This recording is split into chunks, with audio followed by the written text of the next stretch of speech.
All right, guys, welcome back to the Squid Talk Pod. This is our biggest and probably most popular episode yet. We have, I think, over like 5 or 6 million followers in this room total, which is great. Everyone's really young.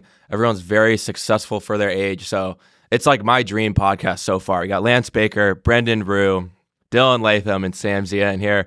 So we're going to get into life, business, how social media has helped each of these creators help their own businesses and their personal life and everything. So it's going to be great. Let's go just down the line. Do you want to kind of introduce yourself? I mean, you kind of got famous for cutting hair first, right? Yeah. And then you turned it into a brand and a business. And Yeah, so I started TikTok seriously about 2 years ago, but I've been doing social media for a while before, just Minecraft. You know, I think I saw you post about your some Minecraft. dude. I was playing. Wow. I was doing YouTube when I was 10 years old. Anyways, I started posting like hair tips essentially, and then I started posting my haircuts and kind of just everything. People didn't know what to do with their hair. Like they didn't know you weren't supposed to shampoo every day. So I blew up for that, and then I started my own shampoo company after I met Brendan because he opened my eyes about like how I knew to avoid like certain ingredients like sulfates, parabens, because that's what you're told, right? But then it goes a lot deeper, like Red 40. So Facts, man. Yeah, and I feel like you've actually put quite a bit of people on, right? Like I feel like your content has kind of kickstarted the platforms of a lot of the new guys, like Sam, right? Didn't you come from his? Yeah, right? 100%. Yeah. And Brendan, you're the oldest one in here. You're probably the veteran in terms of, I mean, when did you start? Did you start your business first or social media first? I started the business first. I mean, I started the business 6 years ago. Santa Cruz Medicinals has been going for 6 years. And the idea with Santa Cruz Medicinals is to create really good health and wellness products. And of course, you have to start posting on Instagram. However, this was 6 years ago when you could post photos and stuff. But I started to see the evolution of social media and started to get all these people hitting me up with these stories of using our products. And then what I wanted to do, and I did over the last couple of years, is I realized I have a lot of information about health and wellness and can completely change people's lives with just information. So I started to do way more content to get that information out, just about general health and wellness, not just about our products. And yeah, that's led to where I am today. The Red 40 guy, the seed oil guy, whatever you want to call me. Well, I'm the you're good guy, so I guess Yeah, it's yeah. a lot better. You actually have like some importance behind your name. I'm just kind of a tweet. I'm the fuck your shampoo guy. Dillon Yeah. Latham purple. Dylan's the youngest one in here, and he has the most followers out of any of us. Do we need you to sign a waiver or He's anything 12. before we start this thing? Yeah, we need a waiver, guys. They had a paper they NDA. brought out, NDA, all that. So, but your content is like pretty much just like not just grooming, but like how to become. How would you describe it? So it kind of started out me just talking about literally anything involving improving yourself. So like it could literally be looks, gym, food, everything, because it gave me the most broad horizon to literally just talk about anything improvement wise. And I found my inspiration just improving myself because I had gone through a breakup when I started, and then I literally just felt like documenting the process and giving tips along the way. And when did you start that? This account I started in November of 2022. Okay, interesting. That's kind of when I started my first social media as well. But when did you actually first start social media? So I started in freshman year of high school, which was 4 years ago. And because I just graduated, I started doing these kind of like thirst trappy, relatable videos. And they blew up. I mean, I got like 340,000 followers. It took me around 2.5 years to get that to that point. When that account got banned for me being underage, under 18, I started a new one, and this one just took off. I was getting 100,000 followers a month ever since I started it. It's slowed down a little bit, but honestly, I'm still kind of on that rate of like 100,000 followers a month. It's been crazy. Dude, yeah. I mean, I feel like with most creators, they hit like a single peak. You get lucky. Oh, we got an arrow over there. You get lucky, you hit your peak, right? And then you just plateau. Like almost every single creator plateaus, right? Because they build a platform off of a trend or a hype cycle and not off themselves. Mm-hmm. And there's so many examples of people like starting social media, getting fame, making a quick buck, and then just like quitting, or not quitting, but like their platform just doesn't go anywhere. They plateau once again. But I feel like you've had consistent growth this entire time. So me getting banned is probably the reason I didn't fall off, because my account towards the end of its life cycle, the first one, was dead. I was pulling less than 100,000 views on every single video. Getting 100K was crazy at that time. So me getting banned, I say this all the time, was one of the best things that could have ever happened to me, because I was too scared to post talking content because I thought I'd get clowned, and I did get clowned, but obviously it's worth it. We're all here. Well, that's something I want to bring up in a second after Sam introduces himself. Yeah, getting clowned. What like kind of when you go into any sort of sphere of anything that's unique, really, like people, your peers are going to dog on you, and that's especially prevalent when you're younger and in like a social setting like high school or college, whatever. All right, now we're going to finish it off with Sam.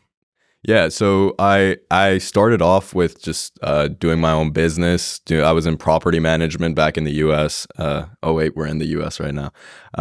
But I started that when I was like 17, 18. I did that for a couple years. When I turned 19, Dillon and Lance, I knew Dillon and Lance. We were homies. Obviously, Lance was my barber, and Dillon is Lance's homie, and we would like FaceTime once in a while. And they saw a lot of potential in me, so I was like, they were like on my ass, like, bro, you have to make content, dude. And the whole time I was like, dude, no, I'm not making content. That's corny as hell. Like, I'm a business guy. Like, I'm not like a pick up the phone and start yapping type of guy. But it was the best decision I have made in my life, like without a doubt. Yeah, I feel like, first of all, it's crazy that you have the deepest voice here and you're, one of the youngest guys. So whatever, though, I won't let it get to me. I feel like everyone here is in a position where we all have our own businesses, we all have our own ventures. Everyone's young, obviously, but each and every one of our own personal brands has been instrumental in developing our business, growing our businesses. If anything, like it's been more impactful than the business itself, I feel like, in a lot of ways, unless you guys think I'm incorrect on that. But I kind of want to let that get into the first conversation of the podcast, which is, what was that first initial experience like going on social media? How were you treated by your peers? I feel like people look at social media as like an easy, not much risk job, and in a lot of ways it is an easy job, like you just get to talk to your phone. But I feel like the hard part about it isn't actually like how much effort or whatever you have to put into it, but like the risk you take by putting your face out there and enabling everyone to just talk shit to you over the internet and not have the repercussions of getting smacked because it's behind a screen. So Lance, do you want to start? Like, how instrumental has social media been in your business, and what was it first like when you started posting? So when I started doing my hair stuff, the actual goal was to I already had experience with social media again from like my previous Minecraft days. And I actually was posting thirst traps at one point. So, but the reason I started was I was in barber school and I was trying to get my license. This was a year out of high school and I wanted to get more clients basically. But then it started turning into like, I was getting views, like talking about shampoo and how to take care of your hair and stuff. And then I was like, dude, I'm getting so many views and making like a decent amount of money off of this. Like, why don't I just go all in? And so I honestly like stopped cutting hair. And I'll say it here, I cut hair in my garage. I've been doing it for 7 years. I started in my garage. I still cut hair in my garage. Some people think I work in a shop. I could work in a shop. I am licensed, but I literally just have a white backdrop. I cut in my garage. I cut my homies, and that's it. And it has been a huge thing for me. And you were mentioning like people talking shit about you.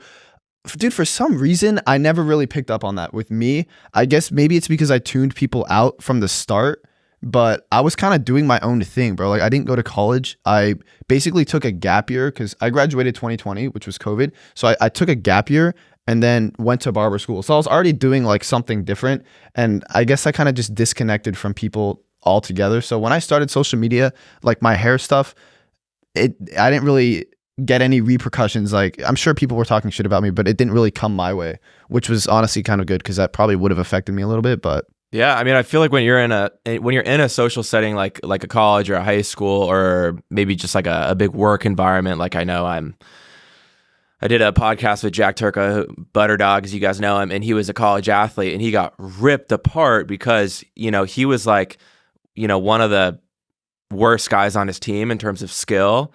But he had the most followers, he had the most attention. And so when they would go to meets and stuff, people would be like, oh, Butter Dog, like he would get the most attention. So I think when you're in a social setting with a lot of other people your age, that's when you get it the worst, right? I know like when I was in college, even though I was, well known on campus and everyone knew I wasn't like a fucking weirdo, like I definitely got dogged on, never to my face, but definitely behind my back. Yeah. But yeah, what about your experience, Brendan? Yeah, totally. I mean, what Lance is talking about right now, social media is this thing that can completely change your life so suddenly and for the better, it's insane. What would Lance have done, 15, 20 years ago getting his barber license?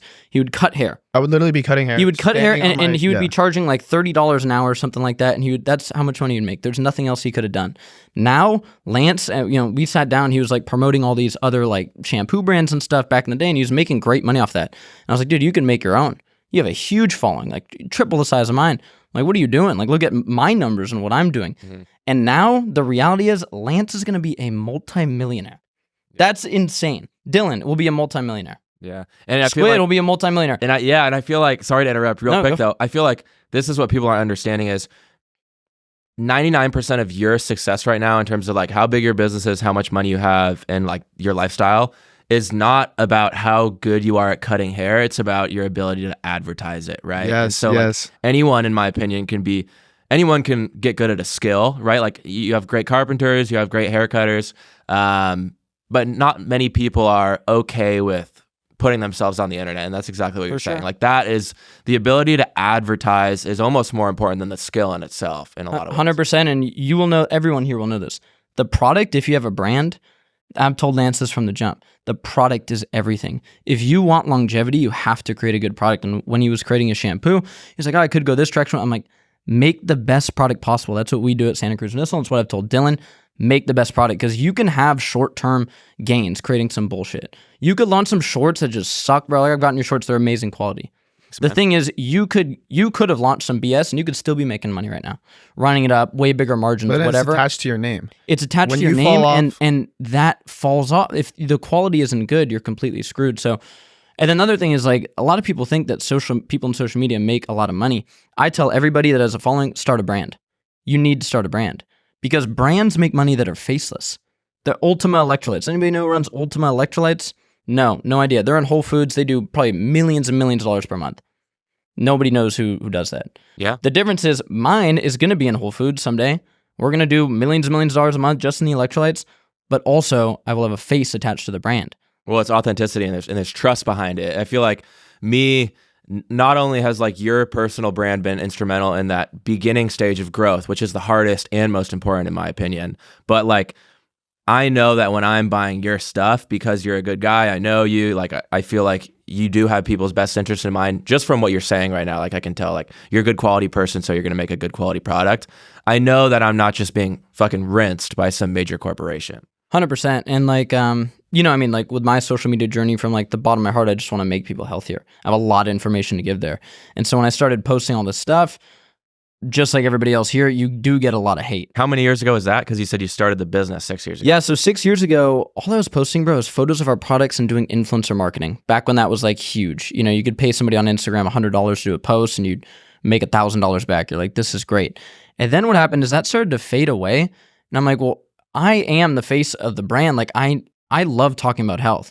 Like we turn off all the mics, turn off everything. Everybody here knows. I'll tell you about health. I'll talk about all the stuff that I always talk about.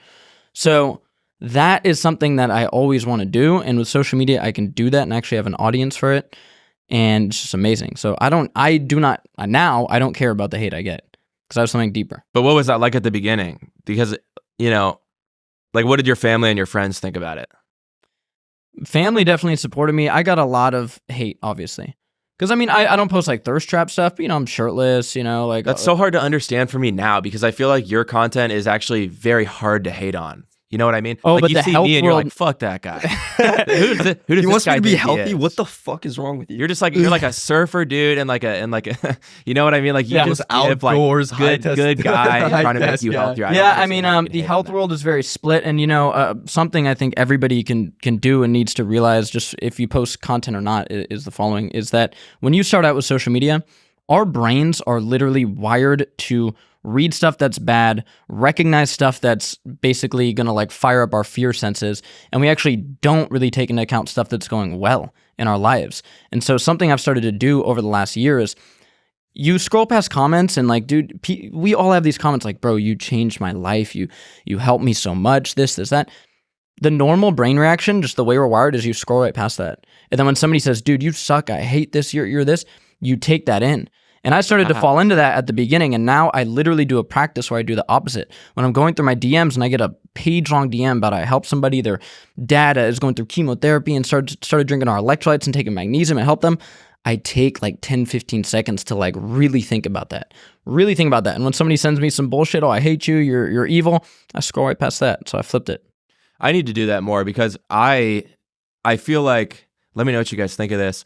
When I was starting, I got a ton of hate. Now it's majority positivity. But I feel like in order to callous my mind at the beginning, to not care about any of the criticism whatsoever, the act of callousing my mind essentially got rid of my ability to like appreciate the good stuff too. So like if someone were to say, who the fuck even listens to this guy, whatever, it would float towards me, it would bounce off my head, it would go over there, right? I don't care at all. But I feel like that's also happened now with the positivity, right? Yeah. And I think that's something I need to appreciate more, so I'm going to work on that. But I think that's a great point. For sure. Yeah. What about you, Dillon? What was you're in high school, It ruined right? my high school life, bro. Bro, look, let me tell you, dude, this story is very simple. My friend Stefan went viral on TikTok, and I was hating on him like crazy. I was shit talking him. I remember one day I was talking to one of my cousins. I was like, bro, who the fuck is this guy? Like, what is he doing? Then I really sat there and questioned myself, something that most people don't do. And I was like, why am I hating on this kid? He's doing something that I would dream of doing. So I was like, fuck it, I'll just do it too. Posted my first video, got like a couple thousand views. Second ever video that I posted, viral. I literally got like hundreds of thousands of views. And on 30,000 likes, I got 11,000 followers. So 1/3 of the people who liked the video followed as well.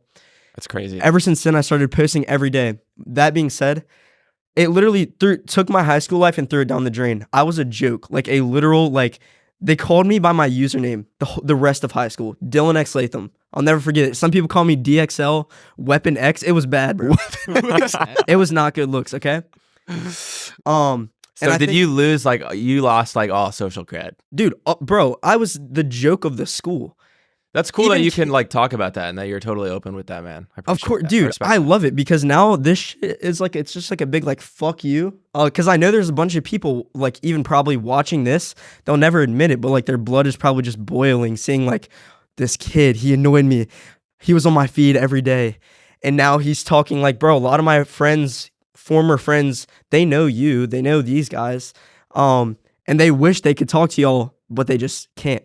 So the fact that people see you doing something that they can't do really makes them mad. Because as soon as you start doing better than people, they start disliking that.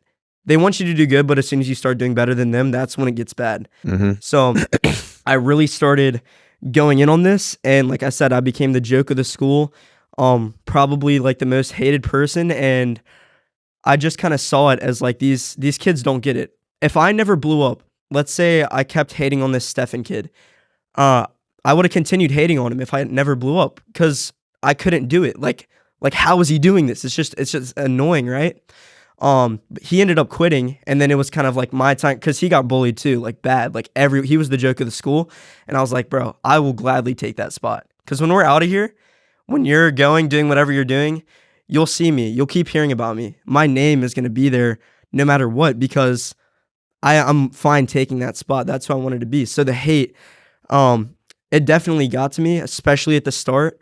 But then it just became like fuel to the flame. It's like, for example, I just got in a New York Times article. I'm like, I know they're seeing this. I just got interviewed by the Wall Street Journal. I know they're seeing that.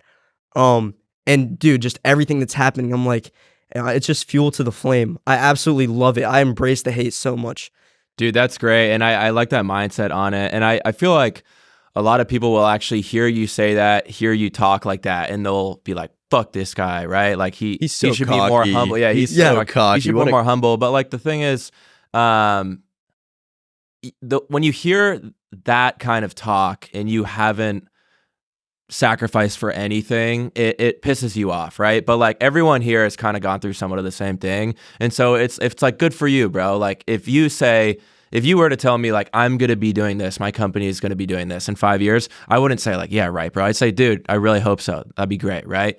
And yeah, it's just like even though we don't really know each other that well, like I've met you, it's all my first time meeting you guys. I've known Sam for a little bit.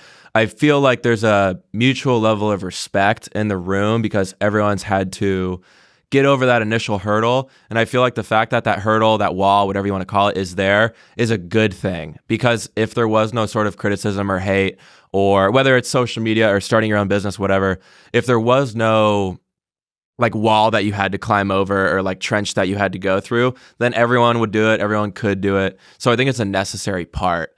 And I remember like, I'm kind of yapping here and then I'll let Sam get to his last part. But like, do you guys remember when Bryce Hall went to that fraternity in Newport, I think? And this video is all over TikTok. Some guy, like the gotcha hat guy. Yeah. He like took his hat. The video blew up. The dude who took his hat was like this fraternity guy, and he got like 300,000 followers because of it, because everyone was like, fuck Bryce Hall back then, right? Yeah. It was the funniest thing ever. Everyone was making like duet videos of it, whatever. I thought that guy was a stud because I was like, this is hilarious, right? I was like, fuck Bryce Hall. Yeah. 3 months later, or actually maybe it was like a year later, I'm at a bar in Newport and I see the gotcha hat guy as the bartender. And I just thought to myself, like, wow, this guy was the center of attention and everyone was like, oh, that's hilarious, right? And now what's happened like all this time later? Bryce Hall's 10 times richer, 10 times more famous. And I actually have quite a bit of respect for a guy like Bryce Hall right now, right? He's really come a long way as a creator and a person. And this guy's a bartender. Yeah. So it just shows like how the story unfolds. And honestly, I don't even know where I was going with that, but I kind of wanted to just like touch on that, how the people that hate on you early on, like might make them feel good for a second, but like, where are you going to be a couple years from now? I have something to add to what I was saying. So like I mentioned previously, I got banned on my first account. Now, when you think about it, like I said, I threw my high school life down the drain. It was done. Like I was cooked. That's a crazy sacrifice at a young age. It was, by the way. Very young age. When I got banned, I saw this quote somewhere. It's like, some people are put in situations where you roll the dice and you have to get 6. It's not what if, it's not, are you going to do it? You have to get 6. When I got banned, I literally had to go viral again. I had to. There was no other option. So that hate that I got, it literally, like, I'm telling you, if I was the regular person, I would have quit when I got banned. I had to. I threw away my life. I'm not letting it go there. Yeah. When I was banned the next day, I posted 10 videos. After that, 10 videos. I was posting 1 a day. I'm like, fuck this, dude. I'm going all in. So 10 every single day. Now, when I started that new self-improvement account, I literally got 60K followers in 1 week. That's crazy. Got banned on that account. I kept getting banned. But in my head, I'm like, dude, I have to. And I did. Yeah. So that hate, I would say the hate is the main reason. Because if I wasn't getting pressured from everyone as like the low life of my school, I would not have prospered. I would have been screwed. And in a way, the hate also does probably account for like quite a high percentage of the actual engagement too. Oh yeah, so yeah. On videos where they're helping you. Yeah. People don't understand. But like, bro, I'm just telling you, if I had thrown away my high school life, got banned, and then just let that slide, I would never forgive myself. I was not letting that shit slide. Yeah. So you essentially like dug a really deep hole and then jumped in it, and you're like, I have to figure out a way to climb out of this. Literally, I was just looking at it like, as soon as I got banned, I honestly didn't care that much because I knew I was going to go viral. Like, I just knew it. I was like, this shit is not sliding. Like, I did not do this shit for nothing. The absolute discipline to like get banned 4 times. Dude, like so many times. That would be heartbreaking. I've never been banned before. I got close. I got a couple of violations one time and I was like, I got to chill out on my stuff. The one that hurt worse is not the first ban because my account was dying. And like I said, I think that saved me. The second one, when I had gained 60K in a week, I couldn't even imagine the growth I would have experienced if I just had the momentum and then like literally like 3 times just boom, banned, 60K, 100K banned over and over.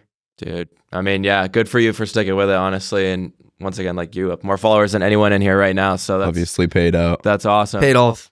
But Sam, yeah, you want to finish it off? Oh, this is your second time on my podcast, so people kind of have a little bit of a background on you already if they've been here. But yeah, so just like starting, so I actually like started at the perfect time because I had just graduated high school and I moved away. Like I moved to a different country. I live in Canada now. I live in Vancouver, so I was completely on my own, just making content. And the only people I would talk to is Lance, Dillon, and one of my business partners right now. He had a marketing agency. He was the only person that was actually making money out of my friends and the only one who genuinely supported my work.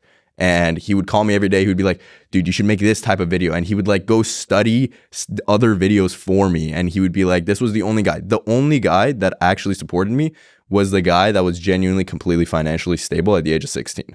So the guy that was ahead of you was the one that was being supportive. Yeah. And all the ones that were like below you were the ones that were like, of course. Because dude, I'm looking at it like as myself, like I would consider myself like a slightly like a big creator, I would say, on TikTok.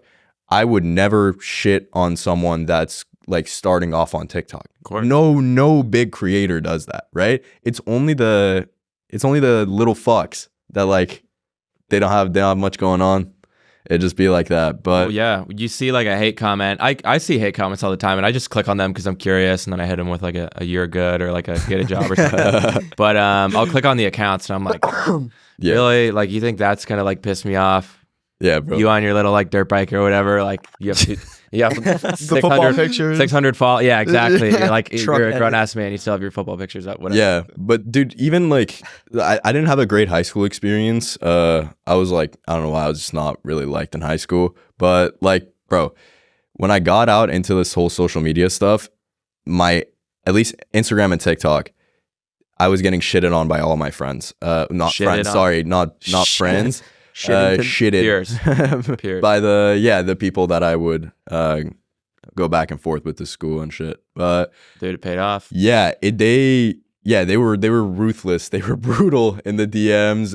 Actually, no one DM'd me any hate comments. It was all like from group chats that I wasn't in, but like people would like send me screenshots and they would be like, dude, they're talking shit about me. I'm like, I don't fucking care. Like, Yeah. I don't care at all. Well, if you're watching this, if you're listening on whatever platform, you know, you might hear like the perspectives of people who have gone through that kind of adversity, whatever. And once again, like it might sound a little bit cocky or a little bit like arrogant or whatever. But in reality, like these guys put themselves in a position to just be like attacked by everyone. And they've persevered, and you guys are all young and you're all really successful. You guys are like the 1% for your age. So I personally commend you for that. I think it's super sick. I love meeting other people who have also been through that same kind of thing.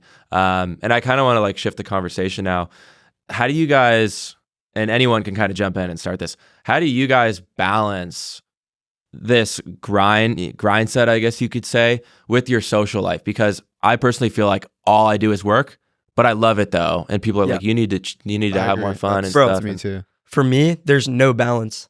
I don't have a balance and I don't need a balance. I work every day. I don't talk to people. Like in my hometown of Virginia, I practically have no friends. I have some kids, they're off to college, don't talk to them. Lance, these guys that I'm with are the literal only people I've like spent time with in the last like year, because all I do is work and I don't think I need a balance. This is the balance for me. It's the work. That's very true. Good.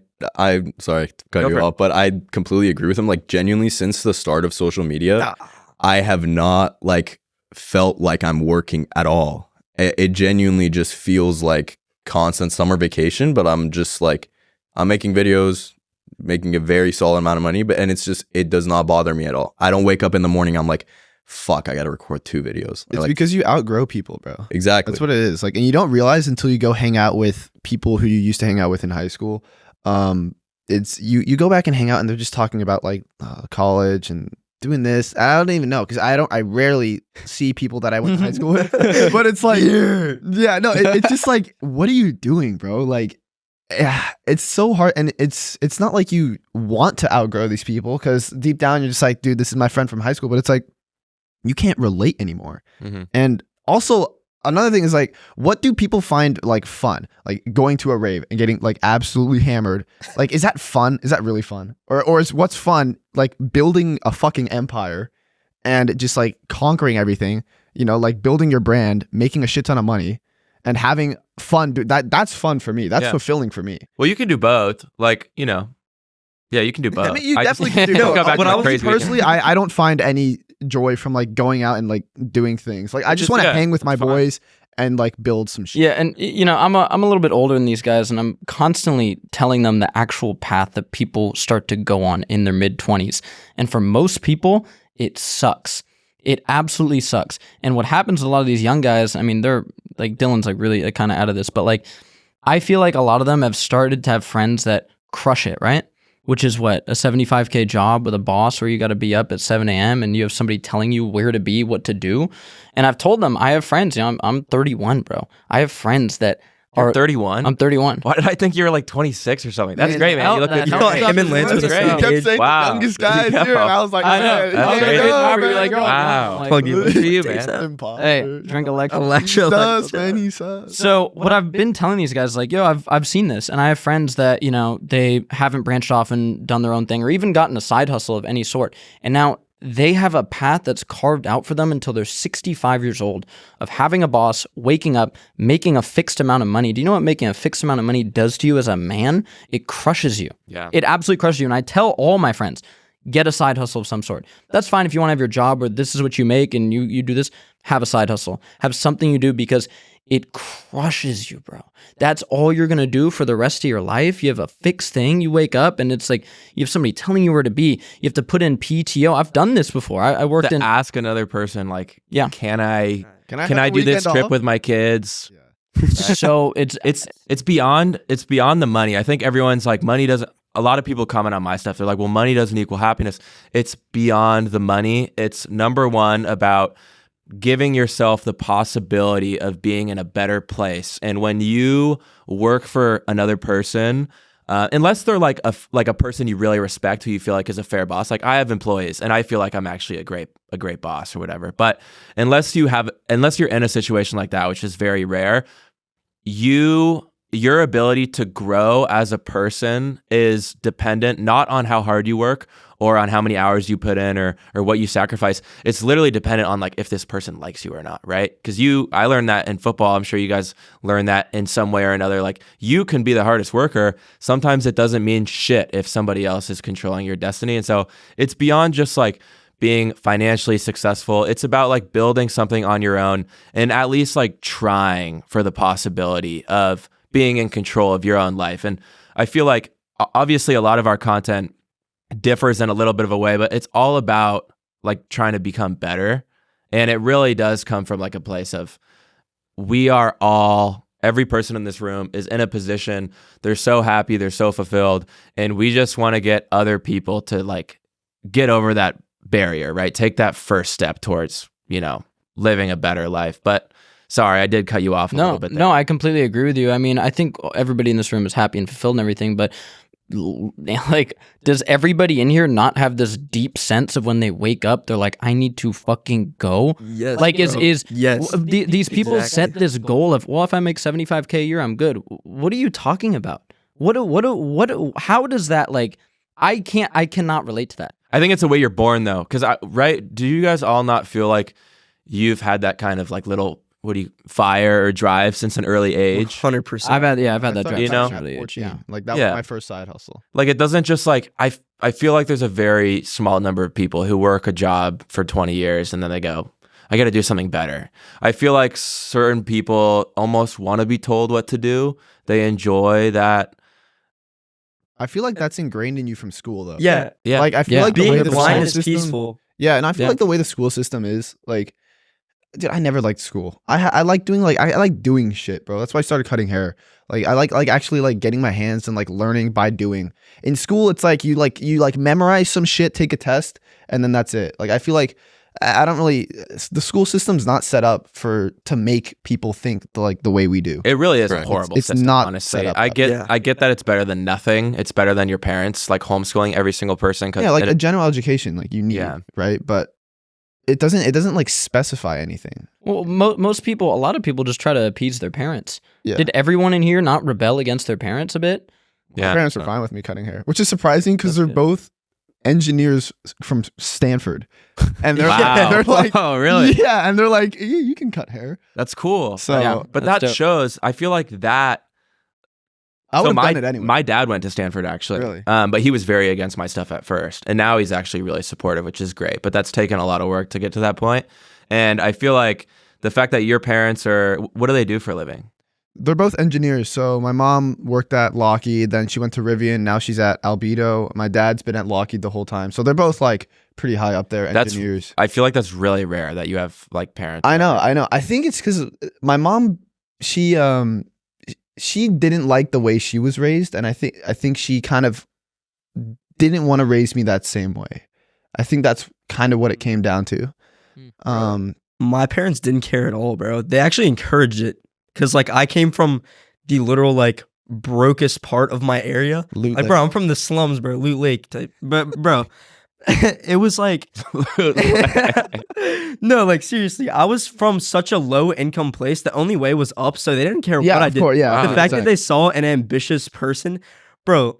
The way I see it, bro, as a guy, our natural like what we want as men, build and we're conquer. competitive. We want to build. We want to conquer. We want to protect and provide. Yes. And if you, as a man, can wake up every day and work towards that, you are going to feel fulfilled. That's why I have a sense of everyone in this room feels happy, content, and we're building something. Because at the end of the day, if you work for someone else, nothing against that. Money is money. But you have to think to yourself every night, you are literally looking up to another man who has conquered what he's doing. Conquering you. He's conquering you, bro. He's dominating you, bro. He's alpha. You're looking up to another man who is literally living the dream man life, bro, and saying, yo, can I get like 2 weeks off like later this year? Like it doesn't have go to out be with now, my kids, like, please. bro. I need to go on a We want to conquer, protect, provide, bro.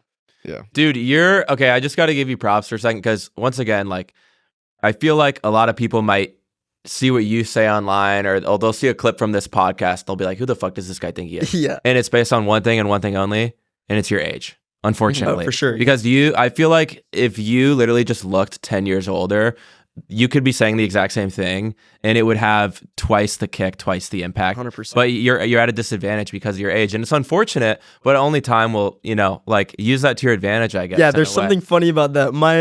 My history teacher, so I started my Clean Cut Cosmetics brand in high school, and it was ripping, like crazy money, like insane, right? Yeah. She walks up to me in the hall. She's like, "Hey, how's your little business doing?" I told her some numbers. She laughed, walked away a little bit, and then like when she's like halfway down the hall, she's like, "Oh, well, good luck with that." And like she just fully disrespected like. And to me, I was just like laughing in the back of my head. You just made her salary. You just made her salary. Yeah. You made her salary in a month. What the hell? That's what I feel like people, Here's the thing. People don't know. The main reason is that people don't really know how much like we make on social media. They don't know how big the like, world is. dude, real That's shit. it. People keep telling me like, bro, stop making videos. Go get a job. I'm like, dude, But, I make yes, double that's your funny. parents. I get like that comment so fucking, much. Like, don't why don't cut you go get a hair. job? Bro, It's like, I get the comment where it's like, so what do you do for work? What the hell? Bro, I got like 3 e-commerce stores, bro. What do you mean? Yeah. It's like they think like the platform doesn't come with me. They think I'm doing this shit for fun. Like well, it's most fun. influencers but it's don't like- make. No, that's true. Most Yeah, there's a lot influencers of don't make influencers shit. aren't They don't making make money. anything. You Because guys they all never have started a business brand. back- They never started a brand. They Yeah. never started, or they started a horrible brand. Yeah. Yeah. You know, and it's Well, they just like, sacrifice quality, kind of like you were saying earlier. Yeah. Quality is Yeah. the most You important. want to make a product that can sell itself. I'm fully confident if I disappeared off the earth, my brand, Base Bodyworks, whatever, the shampoo can sell itself. I tried it. It's so great. good. Did you actually? Great, yeah. Hell yeah. It's awesome. Thank you, bro. Yeah. Yeah. That's going on. Bro, Wait, for my Bodyworks brand, TikTok. Cliff. For my brand, it's at the point now, like recently it made a shift where I'm not even getting the most sales. It's other people that are getting more sales than me. That's great. With the That's how you TikTok scale. shop. Also, Yeah. we have subscriptions and they're rolling in. We're about to hit 1,000 subscriptions. We might have already hit it by now, and I launched it like a month ago. Wow. And we also just got in our first brick and mortar store, and we're planning on getting like in 4 more within the next like couple of months. So like, bro, I could disappear. Like I'd be chilling like this. And for the first 3 years I did social media, I didn't make anything, like Yeah. not even $1. There was like probably 2 brand deals, but Dude, good for you. And I feel like a lot of people do. That's another thing is a lot of influencers, they go for quick money. Like the fact that you didn't take a single brand deal is just kind of like shows that is the right move. You can take brand deals. You can get quick money. Like I got offered a lot when I was coming up. I didn't take a single one. Yeah. I even have, like I might take my first one soon. It's like, it's a Viagra company. They're like, I'll give you 10K. I'm like, all right, bro. That is the that perfect Blue Chew podcast. email, yeah. I think it was Blue Chew. They offered something. Blue one. But, Blue One Chew. But yeah, if you take this quick money early on, you're totally like diluting yourself essentially, and you're ruining any ability to like create your own thing later on. Yeah, that's what I told Lance, bro. Like he was like, yeah, like this like powder company. I'm like, dude, look at the ingredients in this. You could make something better. Yeah. He's like, yeah, I could. And now look, like he has something way better out there. Yeah. I mean, it's just like, I don't know, man. People, like Lance was saying, they don't understand how big the world is. That's really what I don't even understand, bro. Yeah. I've been we meeting don't so understand. many Yeah. people in the back. You know how much money people doing Fortnite maps are making? Holy Hundreds shit. of thousands What do you of mean dollars. making? a People month. just Bro, like Like they Fortnite develop, maps- bro. It's insane, bro. You have no idea how big the world is. Like I'm still learning. Like I don't even know. I've never played Fortnite, but apparently the development of Fortnite maps, like I know this group of kids who are basically like internet pioneers, making like 6 figures a month, developing Fortnite maps. They're making, I believe they're working with like, I don't know if I should say this or not, but they're working with like a football team or a soccer team. Like I don't know why I said that. Football. They're working with like a high up soccer club team, like a legit you know, to make a Fortnite map. And Like to my knowledge, it's not like regular developing. It's literally like they are literally just playing Minecraft on a large scale. dude, yeah, bro. they're like here. That's here, what I come was test thinking in this- my head. yeah. It's like, oh, it sounds It's like not a Minecraft coding. server or It's not something. that. Yeah. You fly around with your character, like place a fucking wall, like bro. No, It's, they're building Wow. the map. They're Literally. building the map, and they're like, yo, come like 1v1 me on this map. Let's test it out. Wow. 100K. Like that's literally their life, bro. so many There are ways to make money. crazy ways to make money for sure. Yeah. Well, so we kind of just were talking about like how everyone in this room is kind of like all in on their stuff, and how it's just been like kind of block out the noise and work on everything. But that brings up a great topic, because I know, Brendan, you've talked about this a bit. I am very against video games while you're starting. So this will be an interesting conversation. I was the biggest nerd, right? I had 0 friends, and I would pretty much like sit in class and in my mind like think about like getting back to my faction on Minecraft, because I was like the biggest Minecraft nerd, right? I'd play 9 hours a day. I'd be up till 3 a.m. I'd go to bed. I'd wake up really tired for school. Once again, no friends. Like I was a loser. However, I did have a lot of fun. It was like I think about those memories, and it was so fun being on the computer hunchback. My neck is hurting, yelling at some other kids over Skype or TeamSpeak. It was a lot of fun, but it was an escape from the real world, which once again, I was a loser in. And at this certain point in my life, I think it was like sophomore year of high school, I just said, I'm done with video games. Like I'm going to try and level up in the real world. However, you're like, yeah, you can do both. So I'm curious your perspective on that. How do you balance that? Because it is okay to distract yourself and have fun, but like, how do you Totally. say you should balance that? So you'll hear people today say that they have an addictive personality, and I feel like almost everybody says that, because the way we're wired nowadays with our dopamine, with our phones, with all the screens around us, everybody has an addictive personality nowadays. So what I tell people to do, like I have a buddy who's trying to quit weed right now, right? And I think that's a good idea. However, I feel like a lot of people go towards this either cold turkey or, like that's the only way, cold turkey. I feel like with everybody having an addictive personality, if you don't exercise that muscle of being able to like block stuff out and, I'm not going to quit this per se, but I'm going to play a game Madden. It's going to be an hour. And that's what I'm going to do. And I'm going to crush everything I need to do before that. And I'm going to crush everything I need to do the next day. And that's a reward. I think that's totally fine. Problem is most people can't do that though. That's true, because they haven't exercised that muscle at all. And so like even when my buddy was like, I'm going to quit weed forever, you know what I mean? It's not like, he's like messed up or like having a bad life or whatever. I'm like, dude, or just cut it back to once a month, twice a month. Do that. Like exercise that muscle a bit. So like I play Madden, I play FIFA. I don't know about Minecraft or any of those. Like I only played Minecraft. I was a Bed Wars sweat. Damn, I don't You even know know. about Bed Wars? Nah. No? I was a You don't know Bed Wars? Hell no. How do you not Yeah. know Bed Wars, bro? Well, I did go cold turkey because, and once again, it was the most fun. I had just as much fun playing video games and nerding out until 3 a.m. as I did being backstage at a John Summit concert with my best friends, right? Mhm. It literally was just as much fun. And I think about it all the time. Like that was a lot. That was great.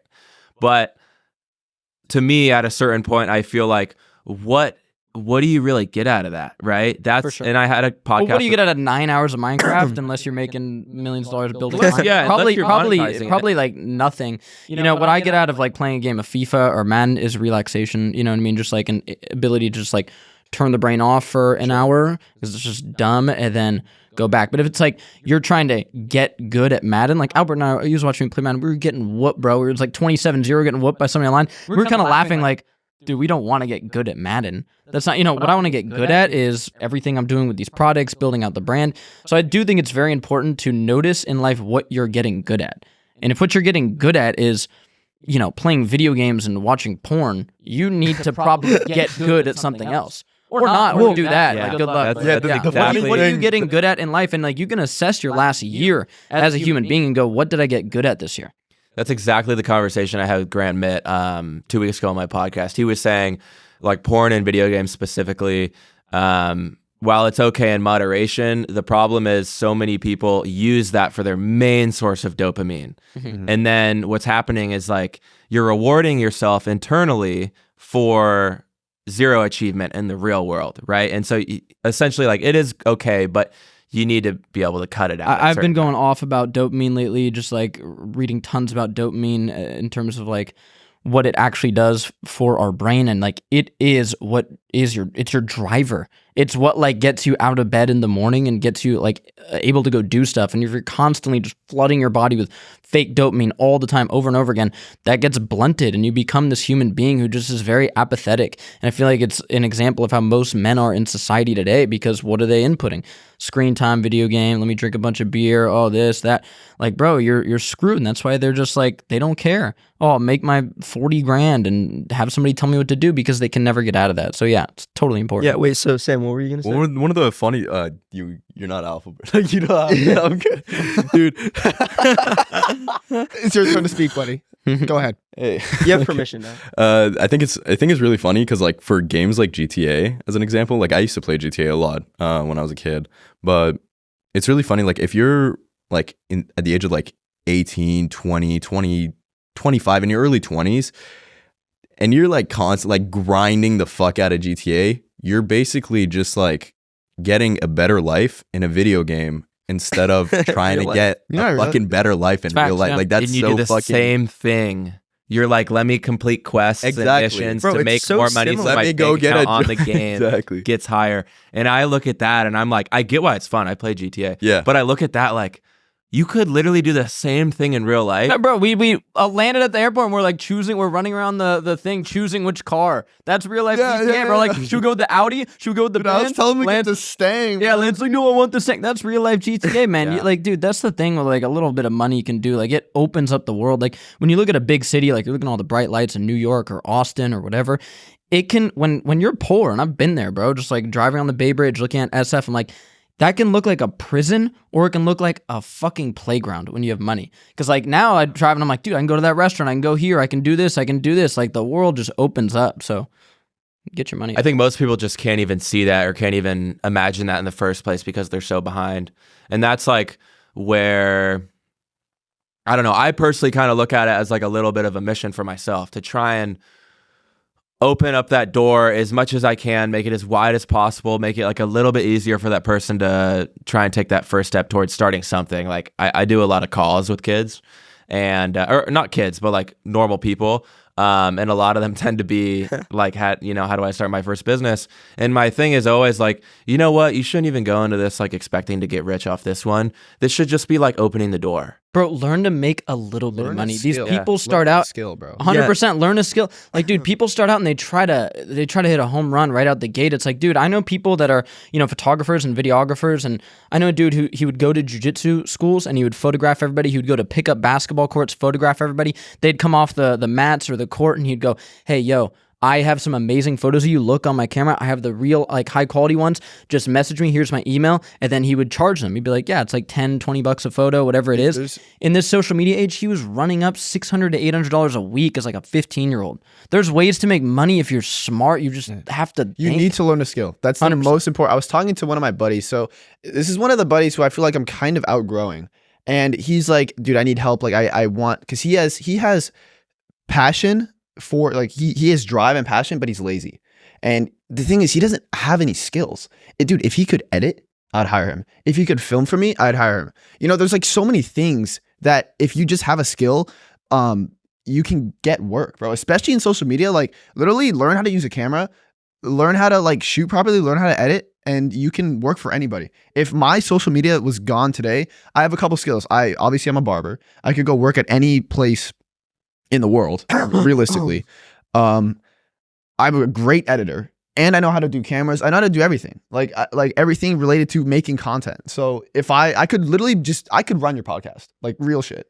Like I could be the guy behind the camera. I could like, you know what I mean? Like I know how to do all of this stuff. So I have skills on top of being like and also like with e-commerce a little bit. Like I know how to build shit. Well, that's a good. So People with money want to actually help people, but they're not going to be running a type of charity. So my guy over there, he's my shooter, he's my videographer.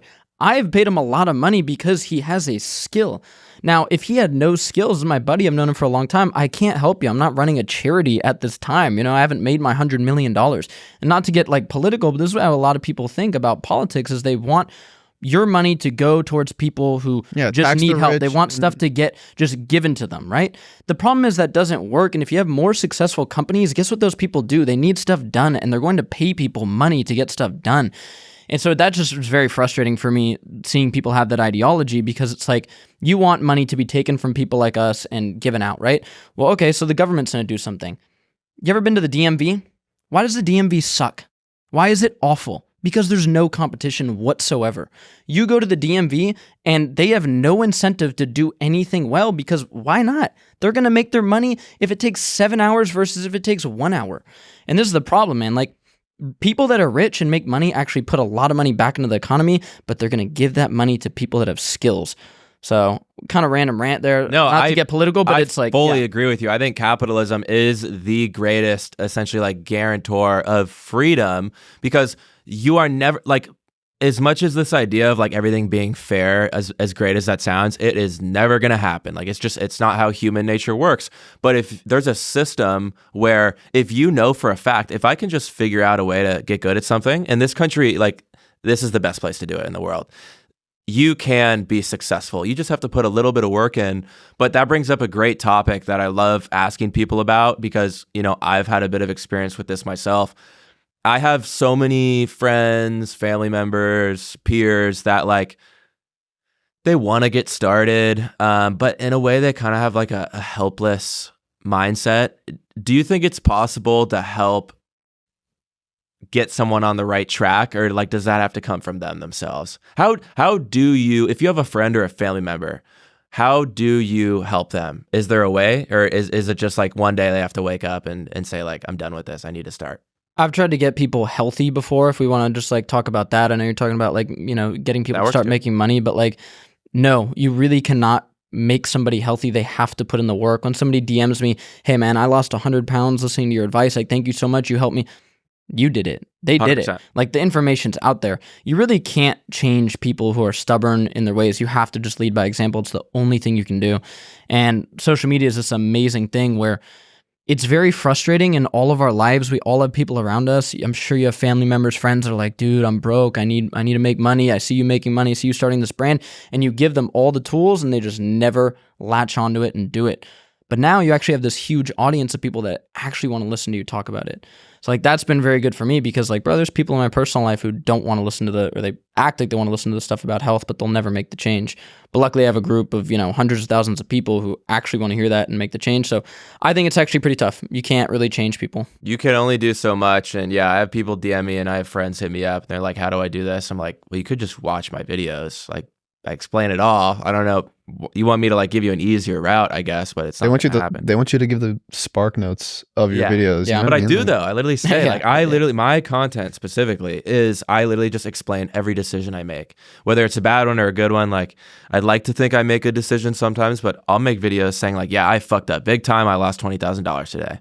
Yeah. Because I like, one I just made was, I was trying to rush an order of product inventory before Christmas because I wanted to have something new for the holidays. So I told my manufacturer, I said, I need this done in 2.5 weeks. Normally it takes 4 or 5. And they're like, okay, we can do that. It shows up, dog shit. Like The 20, shorts? Huh? The athletic shorts? That was a problem too. That was another thing. But this was different. This was for like a set of tanks. And I had them rush it. They came out terrible. And then I had to decide, like, do I want to sell these or do I want to just not release them? Decided not to release them. Lost a shit ton of money. But I could have called the manufacturer and been like, fuck you guys, like this is wrong, this is wrong. Instead, I called them and I said, hey, I take responsibility for this. I put a crazy deadline on you guys. I shouldn't have done that. Let's see how we can make this better next time. But now it's going to take 2 months for this thing that should have taken a month to come out because I tried to rush it. So like that's a great example of I fucked up on something. I'm just making a video about it because I learned a lesson and I kind of like journal my thoughts on TikTok or whatever. But another gap that was unnecessary. Their information is out there if you want to figure out a way to just get hold back. yourself accountable like you do. Like you literally post Yeah. all, like every mistake you make, and like people like to see that because most people like to be blind because the less you know, the less you have to think. If you don't have to think, you're just chilling. But like I think it's people really resonate with your content because of that. Thanks, man. I think there's a lot of really fucking soft people out there these days, but I also think there's more people than ever, especially guys that have kind of like had enough and they're like, I want to get better. It's crazy, and I think it's a great thing, and I think it's the fact that like society has become so soft recently has essentially kickstarted a new fire in a lot of young people, and they want to become successful. And they're like we were saying with social media and all the opportunity available today, it's never been easier. You just do have to put a little bit of work in, but it makes me happy. Like meeting so many other young people getting after it, honestly. Yeah. Like you guys, like other people on social media, With like businessmen. TikTok, it's literally just like displayed everywhere. Like a lot of people's For You pages look kind of like if you see one thing, there's like a theme on your For You page. For example, if you're into self-improvement, you'll probably see all of us at some point. And like, how could you not want to like start improving your life when literally all you're seeing is people who are like building their brands and like doing all this? Like, bro, I would have such bad FOMO if I was just watching this. If I was watching us fly out, meet up, do these crazy things, I would be like, bro, I want that. Like, I don't get how people see that and be like, it's whatever. Like, Perfect I don't get example. that. Jake Levy, right? You guys might, if you're watching this podcast, you might not have heard of this guy yet, but we all think he'll do great things. This kid hit me up about a month ago, scheduled a call with me, and he's like, yo, I just dropped out of college. I'm starting a protein brand. And I'm like, what's it called? He goes, it's called Way Better Protein. And I'm like, that is sick. I love that, right? Dropped out of college, put his life savings. He's still living in his dorm, and he's making protein bars in his dorm, packaging it up, selling them. And he's such a nice guy and such a motivated kid that we all think that he's going to go far. But he's a perfect example of like someone who saw other people getting after it on the internet. And I'm like, I want to do that too. Or he's like, I want to do that too. Bro, And he literally. just did it. Just And now start, it's going literally well, it just seems like. do it, bro. If there's anyone who like wants to get at it, there's no secret trick. Just do it. Like throw yourself in there. Most of us, there's no other way to succeed. yeah, You most need of to us start. start a brand and like you fuck up. Get the fuck ups out the way quick. So that way you don't have to deal with it later because you're just going to sit there and overthink about it. Why not just do it and get it out the way? You're going to fuck up. Everyone does. You need reps. Yeah. A great analogy of like just starting is, I always say this. It's like there was a professor who told, it was a photography class. He's like, one group of kids by the end of the year, take one perfect photo. You need to take the most perfect photo. And the other group is, you need to take 100 photos. By the end of the year, who do you think had the better photo? There's a group with 100 people or the 100 photos because they got reps in. Like, this is how I started. I was getting reps in with doing Minecraft content, doing whatever, right? Just posting like shitty haircuts, right? Like I was getting reps in with like how everything worked. I was presented an opportunity about 2 years ago where I got like some traction on my dead TikTok account in like the hair niche, which I was looking for because it was literally like a thirst trap account before, right? You know how like you can't like really switch your niche that well. So I finally got some traction. I had opportunity given to me. And then I jumped on it. Since I had all these reps, like just making videos and doing all this shit, I was able to capitalize. And then I started like this no shampoo movement. And that's what kickstarted my account. And then I started posting higher quality haircut videos. And then now I am where I am. Well, dude, I love that analogy. That the photographer analogy is sick, actually. I think for a lot of people out there who hear all this and see all this and they go, I want to start, but they don't know where to start. I've always said this, and I'm sure Brendan definitely agrees. Your health needs to come first. I think if you don't know where to start, if you're unmotivated, unhappy, if you're feeling lost in any way whatsoever, and you're like, I want to start somehow, but I don't know where. I think the best and the first thing you should do is just get your health in order, because if you feel shitty, then your brain is going to be clogged up. It's going to be cloudy. You're not going to be able to think right. You're not even going to be able to think in a creative, entrepreneurial way. So go to the gym, get your health right. Yeah. And, you know, on that topic, I kind of want to ask a question because, oh, go ahead. I was just going to say one thing. We all go to the gym, and I swear any person I see that goes to the gym, a lot of them have what it takes to be a successful entrepreneur, because anyone who's actually built, jacked, whatever, it's not because they do it perfectly. It's not because they have the best form. It's just because they go every day.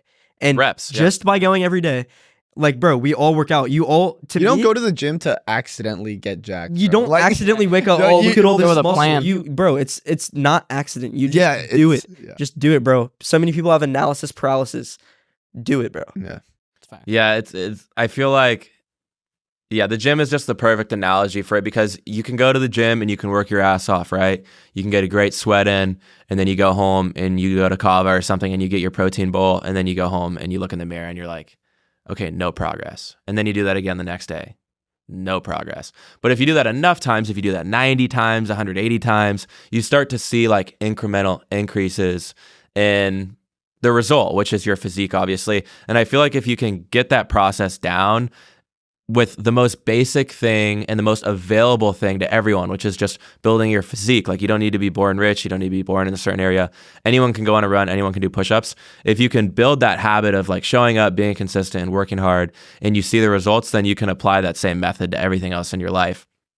And I feel like that was honestly the first thing for me when I was a loser in high school and I was just extremely depressed and didn't like my life or anything. Like, the first thing I did was start going to the gym. And then I got a little more confident because I've been putting the work in. And then I just started applying that same method to everything else in my life. And so my next question for Brendan is, I feel like, because I want to learn something from this as well.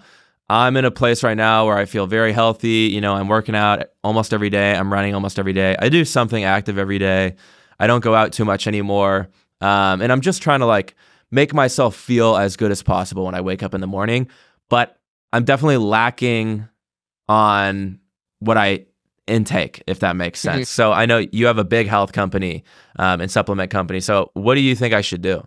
Yeah, so I think the most important supplements you already eat pretty well, you work out, so you have that taken care of. If you're not eating well, sleeping well, working out, then you shouldn't even look towards supplements. That's like, step what one. are you? Yeah, like what are you doing? Don't buy my supplements if you're not doing that. Like, that's honest crazy. perspective. Yeah. When we look at supplements, the top are vitamin D, magnesium, creatine, protein powder, and if you're an athlete, probably electrolytes. Right there, like if you're not taking those, you're probably making a mistake. And people will want to go, well, you can get everything from food. Well, 70% of Americans are deficient in magnesium because it used to be more rich in our soil, more rich in our drinking water. It's just not there. And magnesium is a cofactor in 300 enzymatic processes in your body. It's like you were saying earlier, our bodies have just evolved over millions of years as Homo erectus, Homo habilis. 300,000 years have been Homo sapiens. You can't outrun this shit. And people trying to be like, well, I'll just live this, so I'll just eat a bunch of processed food, get bad sleep, but I'll be able to grind. Dude, you're going to break down. You're not going to outrun hundreds of thousands of years of evolution. So you have to be healthy in order for your brain to work properly at any given moment. Those are my top supplements there. Like if you really want to dial your day in. Do you have a morning routine? Yeah, I would say, I mean, to be honest, I actually feel, and maybe this is delusional, but I used to be like the guy wake up at 4:30, like, you know, bed early, whatever. I actually feel like I've been more creative, allowing myself to wake up whenever I want. Obviously, I have early meetings sometimes, so I set a timer. But usually I go to bed around 12 or 1 because I work pretty late.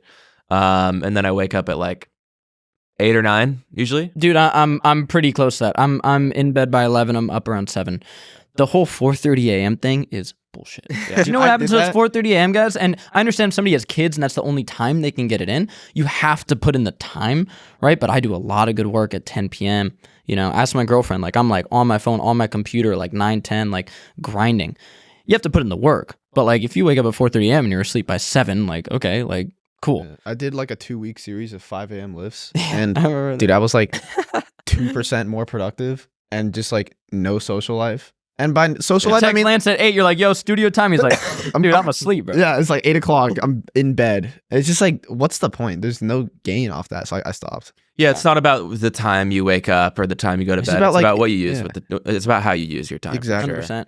Yeah, I mean, first thing I would do if I were you when I woke up is get some, I mean, I don't even want to plug my product, just get salt and water basically into your body. The kidneys, the adrenal glands use sodium, and sodium's been vilified, something I talk about all the time. But like, you get up and you do salt and water or scoop of our electrolytes in water. That's like the first thing right there. Stretching routine, good protein in the morning, and I take those supplements that I listed right there. Like that'll level, anybody listening, that'll level up your health. Some sunlight. so much. One thing I've been Sunlight trying for to do sure. is like when I drink my coffee in the morning, I go and sit outside, and I don't bring my phone. I just go sit on my steps in front of my door, and it's pretty nice here in Austin still right now. Maybe it's a little cold some mornings, but like I'll get my coffee, I'll go sit outside, and I won't bring my phone. I'll just kind of sit there, look at the cars going by, and it gives me like a little bit of a mental break because I feel like I'm working all the time, and all I do is look at the screen and talk to people on the phone and shit. So it's really nice. I've been trying to do that more, and I feel like it's helped me a lot. it that video that someone commented under like get a job, and then I replied to the comment. I was like, you're such a bot, and he deleted the comment. Like, I know which video you're talking about. Yeah. Is that when I was sitting outside? I think so. I think it was that one. Someone comments like, no, because you were saying like, what were you saying? You talking about like how social media is like a decent job and how you can wake up and have the comfort of being able to sit outside, just having the freedom of like, no one's telling me to do shit right now, right? Yeah. Like I can do whatever I want. So this guy's like, get a job. Yeah, no, I think once kind of like we said earlier, I think social media is great because it does give you freedom. But what people aren't seeing is like, I work until 1 a.m.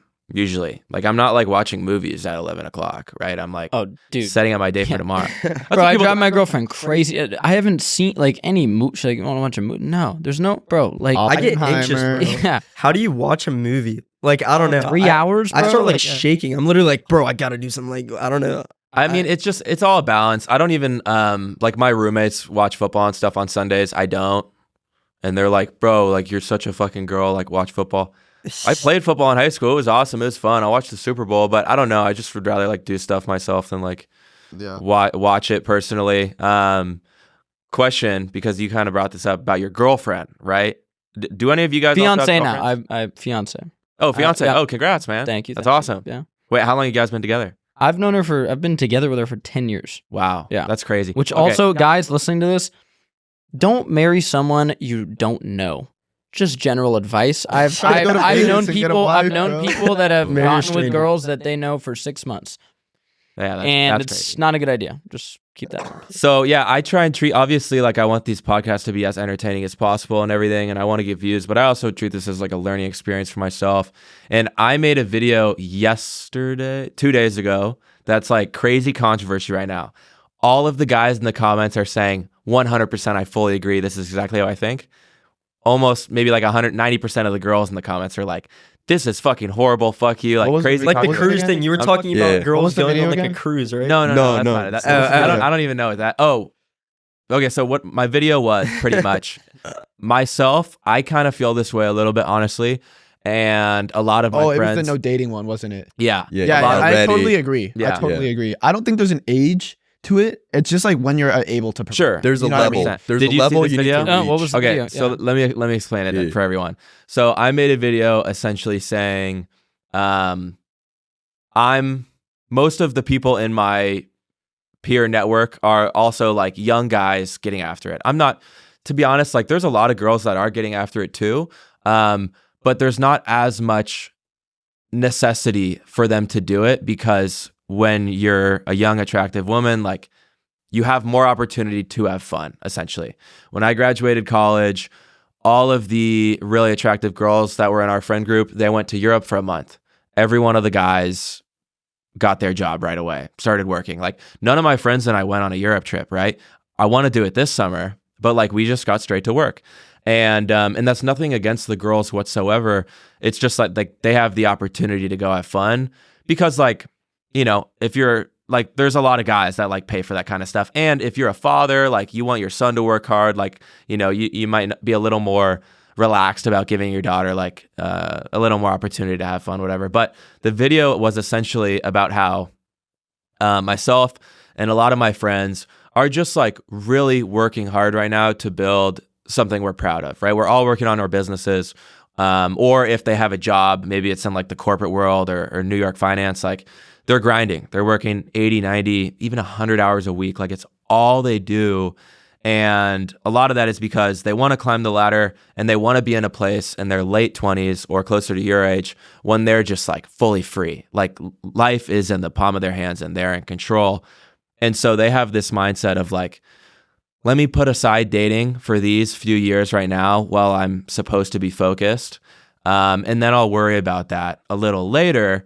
And as a bonus, I'm going to have more options later too. And a lot of girls really got upset by that. They're like, that's a terrible way of thinking, like you're a piece of shit. I mean, it's true. Like if you're an attractive young girl and you have the option between like a 23-year-old who's broke or a 29-year-old who's really successful, has his life together, like it makes perfect sense why you would go for that guy, right? He's the, girls hate when people say this, but he's like the higher value person in that situation, right? So yeah, I made a video about how myself and a lot of the guys I know are like essentially putting dating aside, but you know, you've had this same person for 10 years now. I'm curious your opinion on that. The one flex that I have that you won't get if you just choose to not date is my girl started dating me when I worked at Papa John's as a pizza delivery driver. I didn't know you were a Papa John's guy. It was horrible. And this was already I was into health. I didn't eat any Papa John's. I was pissed I was inhaling the gluten. I would give people the 2-gallon things of soda. I was like, dude, this is crazy. She met me when I worked at Papa John's. She would come bring me, you know, food and like in the parking lot there and stuff. And over the next 10 years, she has seen this just like completely evolve. And now I'm literally like you're saying, like I'm putting the team on my back. I'm like, I'm going to buy us a house in San Diego. We're going to have kids. We're going to have sick cars. We're going to have multiple properties across the world. Like we're about to like really do the damn thing. Wait, can I just say Brendan's kids are going to have to be like the most healthy kids on the planet, bro. Oh, they're going to be healthy. Way better bar. They're gonna way better bar. Electrolytes. Yeah, it's over. everything. And like that is a pretty deep sense of fulfillment that if right now I was single and I started to meet girls, I'd be a little suspect about the money and fame that I have if that's why they want me. So I will say that. However, in the same vein, the wrong girl or the series of wrong girls can take you out as a man. It can ruin you. It can be the biggest time waste ever because, again, something that's ingrained in all of us is just you want to like get girls. It's something that's so deeply ingrained in men. It is the main priority for men. It is. It's everything. It is it's like evolutionary. Yeah, 100%. It's something so deep inside us. There's nothing like that can like evolve us out of that. It can waste so much time and it can honestly ruin your life. So yes, young men should be extremely skeptical about girls in general. What I also say, and Lance Lance can chime in on this in a second, is my fiance was born in Mexico. She moved here when she was 13. I feel like the type of woman that she is heavily influenced by the fact that she grew up in Mexico. I do not know if I could date a girl that grew up here. Bro, I agree. Do you have a girlfriend? Not pretty much, yeah, I guess. Okay. Oh, she's watching this. No, bro. she's watching the video. Yeah, you put yourself in there. I'm gonna clip this and send it to her. So. Well, Yeah. Lance really likes this girl, and where is she right now? She's from Brazil Brazil. for a week. You know, she's from Brazil. She's from Brazil. Dude, the most like traditional, just like based woman. I can be completely myself around her. I don't know what else to say, bro. She's the first, I guess, girl from who doesn't live here that I've been with, and I I haven't dated in how many years? Like, I think I had like one ex in high school. It doesn't count really. So it's technically like my first girlfriend, I guess. And Date foreign woman, guys. That's the thing. yeah, You know, dude, That's I could like a not whole date trend these. now. I could not, dude. These American women, bro. Like, bro, Dude, you're gonna piss off a lot of people. I don't care, bro. All my audience is. I'm men sure anyway. there's good American women. I mean, we're in Yeah, Texas. of I'm sure course, there's bro. like good women with traditional. Bro, I mean, it okay, depends okay, what you're okay. looking Should we for. talk about like last night? Last night? Oh yeah. Let's talk about this. Okay. So I was not there. okay. So Lance, Yeah, let's tag Brendan team. was- Let's okay. tag team this one. okay, Not the girl, but the. Okay, so Dylan and Sam may have been intoxicated, like really in talks. Anyways, Potentially. But Dylan, dude, he was on like Tinder, and he was just like, bro, after like 2 back and forth messages with this one girl, like it's on lock, Bro. and I feel bad for like the guy who marries her. Right. It's like right. She gave it up so She- easy. like Bro. she gave it up so easy, bro. Bro, look. Let's just say that What? how the Like, did you- conversation went.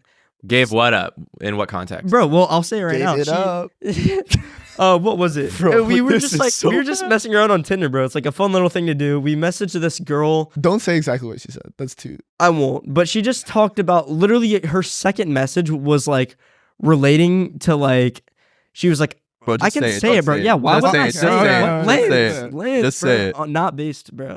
Sorry, my bad. No, I'm kidding. But she was literally like, No, you said, are you feeling spontaneous? I was like, right are you now? feeling spontaneous right now? She's like, well, Great I didn't line. shave tonight. That's awesome. She's like, well, I Good for didn't you. shave yet. So No, she's like, yes, of course. I didn't shave, so though. that's my reaction. I was like, what? So like, it had nothing sexual. I just said, are you feeling spontaneous right now? She's like, well, I didn't shave yet, but if you're But okay yes, with that. yeah. Gave it up in 2 Well, you realize maybe you're a little too young for this, but Tinder is known as the app where you go to fuck.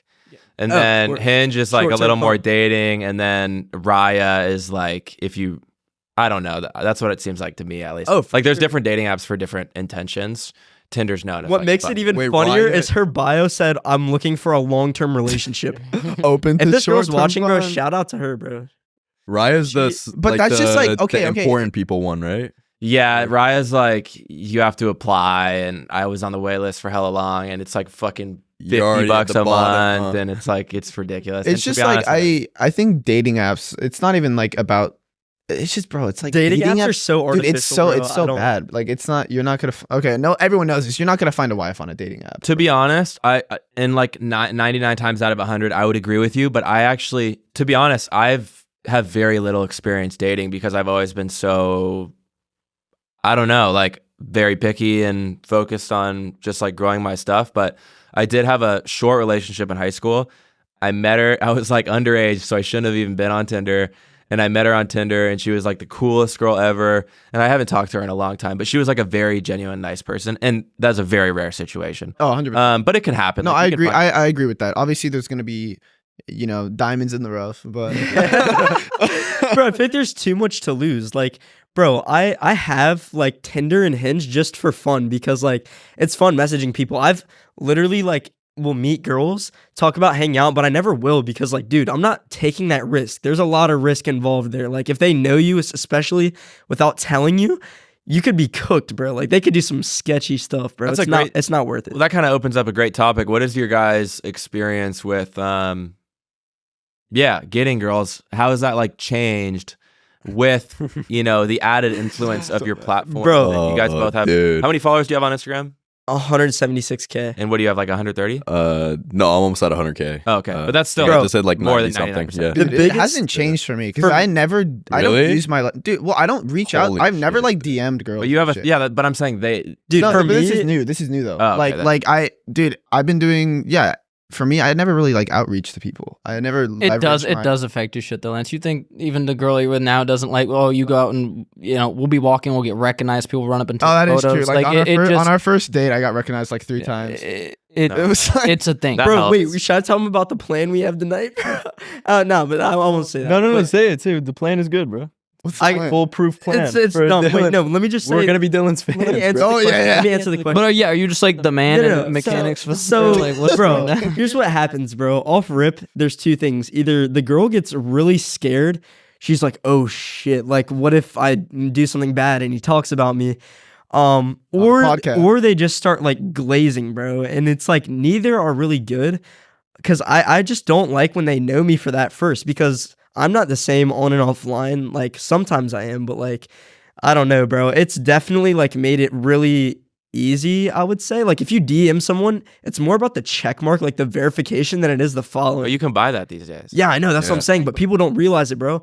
Most people that I asked about it, they're like, "How'd you get verified? How'd you get verified?" I'm like, Yeah. So many people ask me Anyone how I can got get verified. verified. Anyone I can know, get verified, yeah. These guys are naive, bro. You I have bought that hundreds of shit. thousands of followers. You're in the New York Times. Like, dude, girls know. It makes their life is on easy mode if Dude, they I want to don't- get for good. My me, question is kind of like, how does that?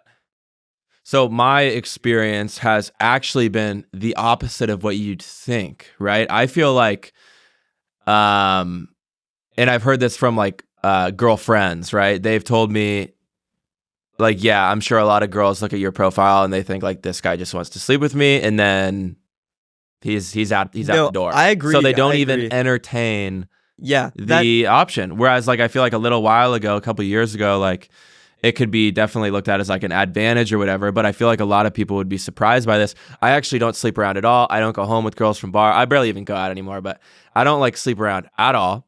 If anything, I'm pretty fucking dry right now, honestly, you could say, in a lot of ways. Yeah. I'm just not focused on that. But I feel like if I do DM someone, the first thing they think is actually not like, oh, that's cool. It's more like, this is a waste of time because I like they this think guy. you're just trying to. Dude, Yeah. exactly. I feel like that's No, why it's I been don't worse. outreach No. people. It's just like, I mean, I don't know. I actually agree. I think it's been worse. For one, the whole high school thing, like most girls, I actually did have a long-term girlfriend like for half my high school, so I didn't even like think about that stuff. But bro, it definitely like makes it worse in my opinion because one, if the girl knows you, you don't know her intentions. If she doesn't know you, then she finds out. They usually get scared because of what you said. Mm-hmm. And there's just, bro, that's why I think if I dated a girl, she would either have to be like European, Dude, you gotta meet him in not know person. me, or also be an You just influencer. need it doesn't. One of I those was three going to things. say that yeah. last part. I think there needs to be like a mutual level of understanding about what you guys do and stuff. Yeah, one thing that's cool is like I'll DM influencer girls. Those are the really only girls I'll actually DM. And those girls like really respect it because they know the craft. They're not weird about it. So and obviously if they're popping on social media, a lot of looks are involved with that. So I mean, they're usually really attractive girls who are high value. I think for us, it's either you find someone like who doesn't know you, like you meet him in person, or it's same space, like an influencer. Yeah, That's really the only option for dating. You know, we can fuck anybody. If you're DMing, if But you're, like, if you're using your platform to DM someone who has much less of a following as you don't really know like if the intentions are honest on their end. Like, are they? You know what I mean? Like, their response probably was because of the number they saw. But yeah, just like you said, if you met them in person or if they also have a following, I feel like that gets rid of that factor, right? Because you look at almost every single celebrity, whether it's like a professional athlete or a really successful businessman or a singer or an actress, right? Whoever, guy or girl, if they are in a position of power because they've worked really hard towards something, you rarely see them like start dating like a nobody. It's usually like another person who's influential in some regard. It doesn't have to be the same industry, but I think it's because it can be so hard when you're in that position. And I'm not saying I'm there, but it can be so hard when you're in that position to identify if a connection is like truly genuine or if someone is attracted to the status and not you as a person. See, do you think it's an issue if a girl's attracted to status? Because I mean, I used to think it's like really bad, but at the same time, like, bro, if I was a girl, I would want a dude with a lot of money, a lot of followers. Like, that's a high value guy. Like, I agree with you on I that. don't even both care. guys. She has to be providing the like Yes, same now, level of value at least. Like the counter opposite yeah, value. yeah, yeah. Like, she has to be. She just has to be like have feminine good and morals, all that. Yeah, you know, Yeah, like, this is one thing I actually talked about last night. A lot of guys think like, oh, I'm Andrew Tate. Like I need to be treated like Andrew Tate. But like you have no money, no cars, no house, no aspirations, no friends. You're not Andrew Tate. Why should any girl give a shit about you? Exactly. You know what I mean? Well, he's also probably not the best individual. No, I know. I don't yeah. look. I get the draw to a guy like Andrew Tate for a lot of young guys, but the reality is like you don't want a relationship like that guy. Of course. No. You don't want to be like Dan Bilzerian. Like it might course. seem He's saying they cool, want to but be like treated No, that way, that, like, it's no, I'd rather just stick with one. of course. Yeah, of bro. course. Yeah. But it's just It's no, like, but what he's saying, the bottom what I'm line saying like, is that you- you're not gonna get a girl that's gonna like like everyone's like, oh, I need want, my like- girlfriend to cook for me. She needs to clean for me. She needs to Yeah. cool. Like I would also want my girl to cook and clean for me. However, I need to be as a man providing security. you need to provide a house and a kitchen for her to do that. Like, Exactly. Yeah. That's why That's my job. for right? dating. Yeah. Bro, for dating, I just like would rather wait for a girl who's willing to accept that, bro. Like I said, most guys want to protect and provide, whether they say it or not. Bro, if I can have a girl, she can work as much as she wants, do whatever. You are not going to have to, and I'm not going to date until you're in the position where you can trust me enough not to have to. I'm going to be making significant money, protecting, we'll have a house, like whatever it is. Like, you're not going to have to do that, but you have to work to that point. So, like, you shouldn't be dating when you're not of any value or status. Honestly, like, I don't even think there's a point to like go out and look for a partner. There's I not. feel like you just gotta wait. Not. You like you attract. Well, like that's kind of what I you- was saying with like the point of the video, and a lot of girls got really upset. I just think they because- didn't understand what you were saying. Like, Yeah, it's just such a sensitive topic, and I don't know. I think a lot of some girls are fully in support, but you know, if you're a guy and you want to be like the breadwinner and you want your wife to like stay at home and take care of the kids, there's nothing wrong with that, right? If you're a girl and you want to be the breadwinner and you want your husband to stay home and take care of the kids, there's nothing wrong with that either. Everyone has preferences, right? And like it's in no one's position to say what's the better alternative. It's just personal preference. But a lot of people get like really upset when someone says something that they don't everyone agree gets with. upset. You know? You know? Yeah, so that's why I think like kind of Yeah. society's soft these days. You- And like you worry got- about yourself, bro. Like if you see a video of like one of us saying, yeah, I want a girlfriend to stay at home. People get so upset. Why are you getting upset about that? Why don't you It's your just use opinion. that It's finger that your God opinion. gave you and The like, thing is, scroll to the next video? like, you bro, know what I mean? you don't even like. I don't even care if my girl does stay at home. She just isn't gonna have to work. Like, Exactly. Yeah. and bro, let's just think about this logically. Most people are not gonna go to a job just because it's fun, bro. It's a job. You're using your time and energy. It'll get to a point where you're like, okay, bro, screw this. Like a weekend, bro. When I was working at Chipotle, I'm not doing that shit for fun, bro. I'm doing it because it's a fucking You job. get free protein. So like, bro. hey, work if you want, but you're not gonna have to. you gotta make enough so your wife or whatever can have like her own side She has hustle the that option. loses $20,000. Hey, we live. And she's happy. I believe Like this whole- that's the end goal here. Clothing You boutique. gotta, Yeah. she's got to like be able to sell like some pots, Exactly. some pottery, some Exactly. Hey, you Some know, and little she side loses hustle. fucking, Little like, side hustle. you're gonna $20,000 a month. Base And it's all Bodyworks is good. now established as a men's only brand, bro. Yeah. We're gonna I'll let her have her own nail salon. No, Yeah, but the it's fucking- thing is like, There was this. Oh yeah, go ahead. no, bro, a girl starting a side hustle like that'd be attractive, bro. If she's a stay-at-home mom, but you like, see her like making some pots and shit, bro. Of course, I would totally support that. She can do That's whatever such she a wants. W, She like- just doesn't have to. Like That's that's a date exactly a what foreign you're woman, saying. not like an indigenous woman. Girls making doing pots girly and shit. stuff Oh, is so good, bro. I love it, bro. Like painting, like she like Pottery is sells like really- artwork, Bro. even if it fucking sucks and it doesn't sell. Like, you can do whatever you want. Dude, Like, it's a cute little pot. Like, yeah, I bro. don't care. Like, I just want you to like be able to do whatever you Be want. happy. Yeah, Yeah, exactly. the thing Be with happy. money, the thing You with get to be money happy. buys happiness. I'm a big believer of money buys happiness. That's true. However, happiness is subjective. What money does buy is options and freedom. For And sure. That's the most important thing. She doesn't have to work, right? That's what makes it so good. 99% of the world, they don't have a choice. They have to work. They have to wake up. Like, they don't have the choice, right? But the cool thing about money is that now you have the freedom. You don't have to answer back to anyone. Your girl doesn't have to answer back to anyone. You guys are completely Yeah, independent. you're buying both of your freedom essentially. Yeah. I think that's a great way to put it. I'm curious, what do you guys think your biggest source of happiness is at this point in your life? building. Work and building. I honestly, okay, obviously I care about the money, but like, dude, I just want to see my brand get like fucking massive, bro. Dude, fully agree. I don't even really care about like, oh, like making this much money, because I know that's gonna come with it. You know what I mean? That's not my first priority. My first priority is like one, fixing our fucking supply chain issue. That's like we've been out of stock for like 2 months, so obviously I'm working on that. Same, bro. But The exact same problem.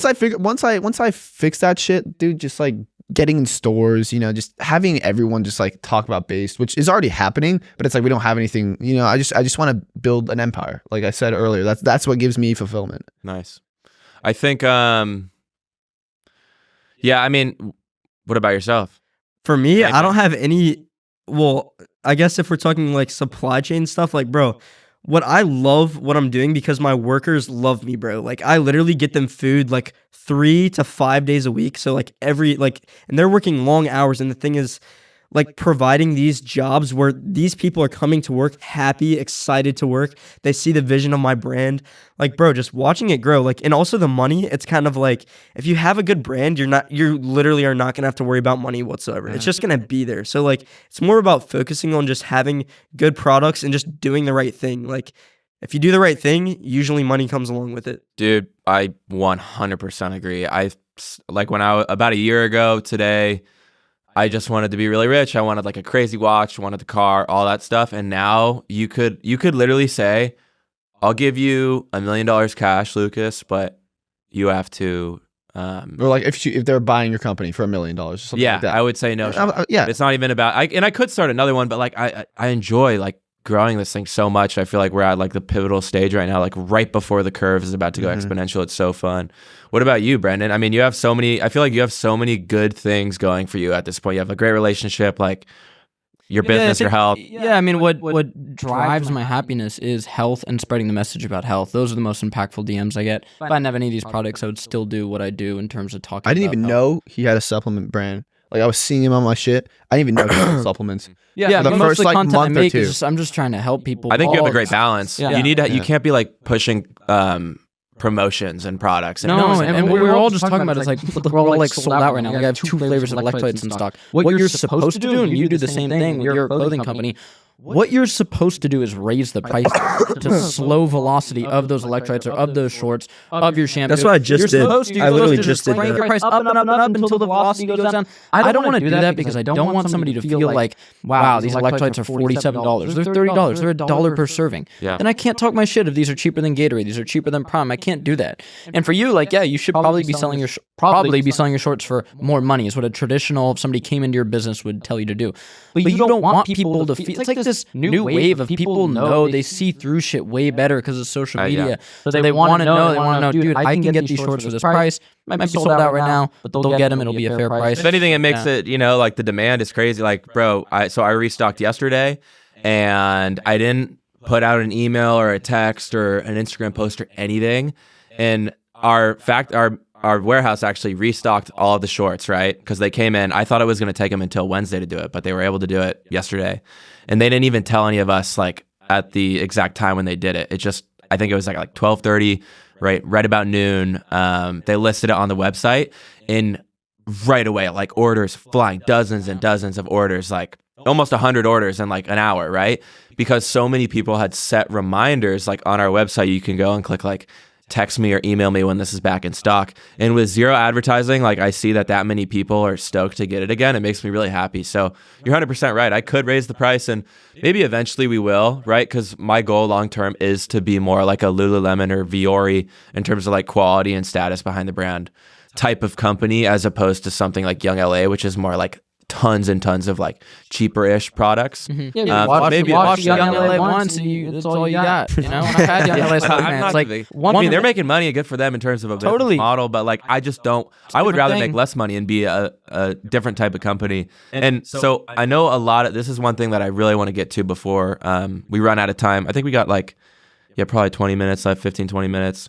A lot of people see all of our stories. They see the businesses everyone has, and they want to know like, how did you start that? So I'd like you to start first. Like, how did Santa Cruz Medicinals even come about? Yeah, so the only other person involved in the business is my buddy Joe, and he was working in a laboratory in Santa Cruz, and he made this product, which was a bunch of CBD mixed with coconut oil.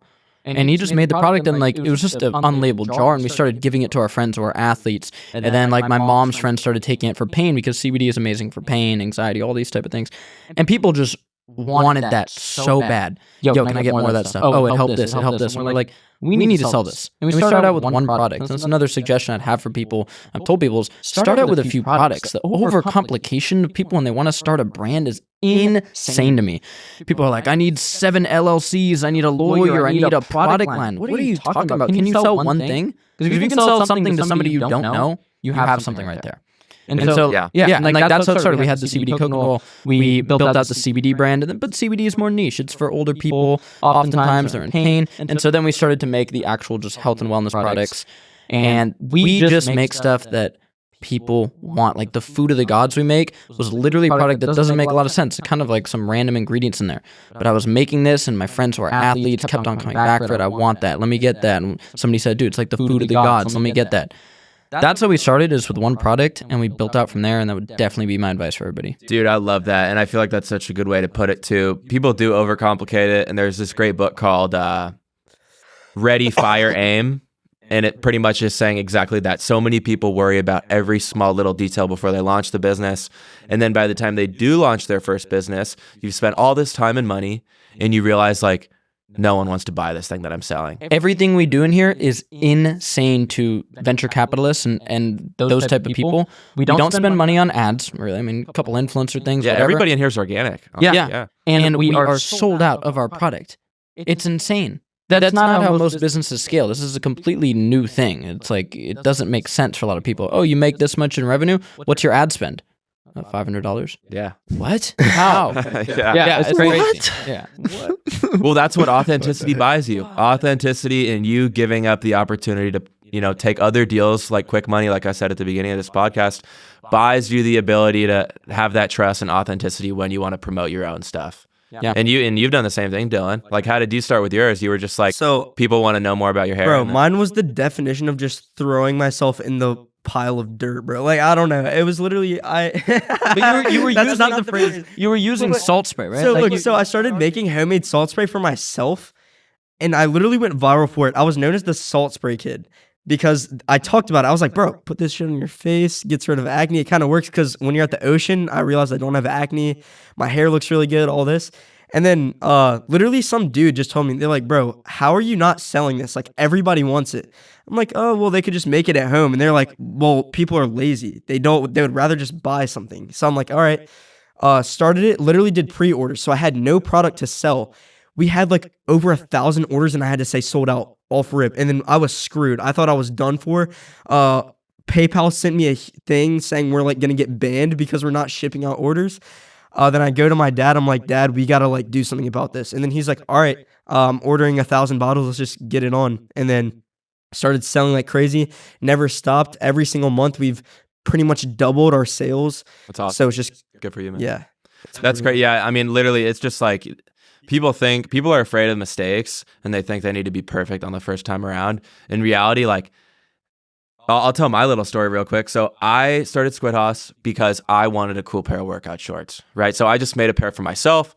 I got samples made at a factory that I found off Alibaba. Now we're manufacturing in Mexico. So like it's gotten better over time. But I literally just made a pair of workout clothes for myself. And the first pair was dog shit quality. It looked terrible. I tried multiple different sourcers, like multiple different factories. And finally I came across a good one. I showed my friends. They're like, that's cool. I'd buy that. I sent pictures in my fraternity group chat, and people were like, I like this one the most. So I ordered a few hundred of those, sold them to my friends. And then with that, I think I had maybe $10,000 at that point, put a little bit into the website, bought a little more. And then 2 months later, officially launched the business and talked about it on my TikTok and everything. And then it started growing from there. And like, you look at the first product versus the product now, huge difference, just like the quality in your products, anyone's products, since day one to where they are now. They're much better.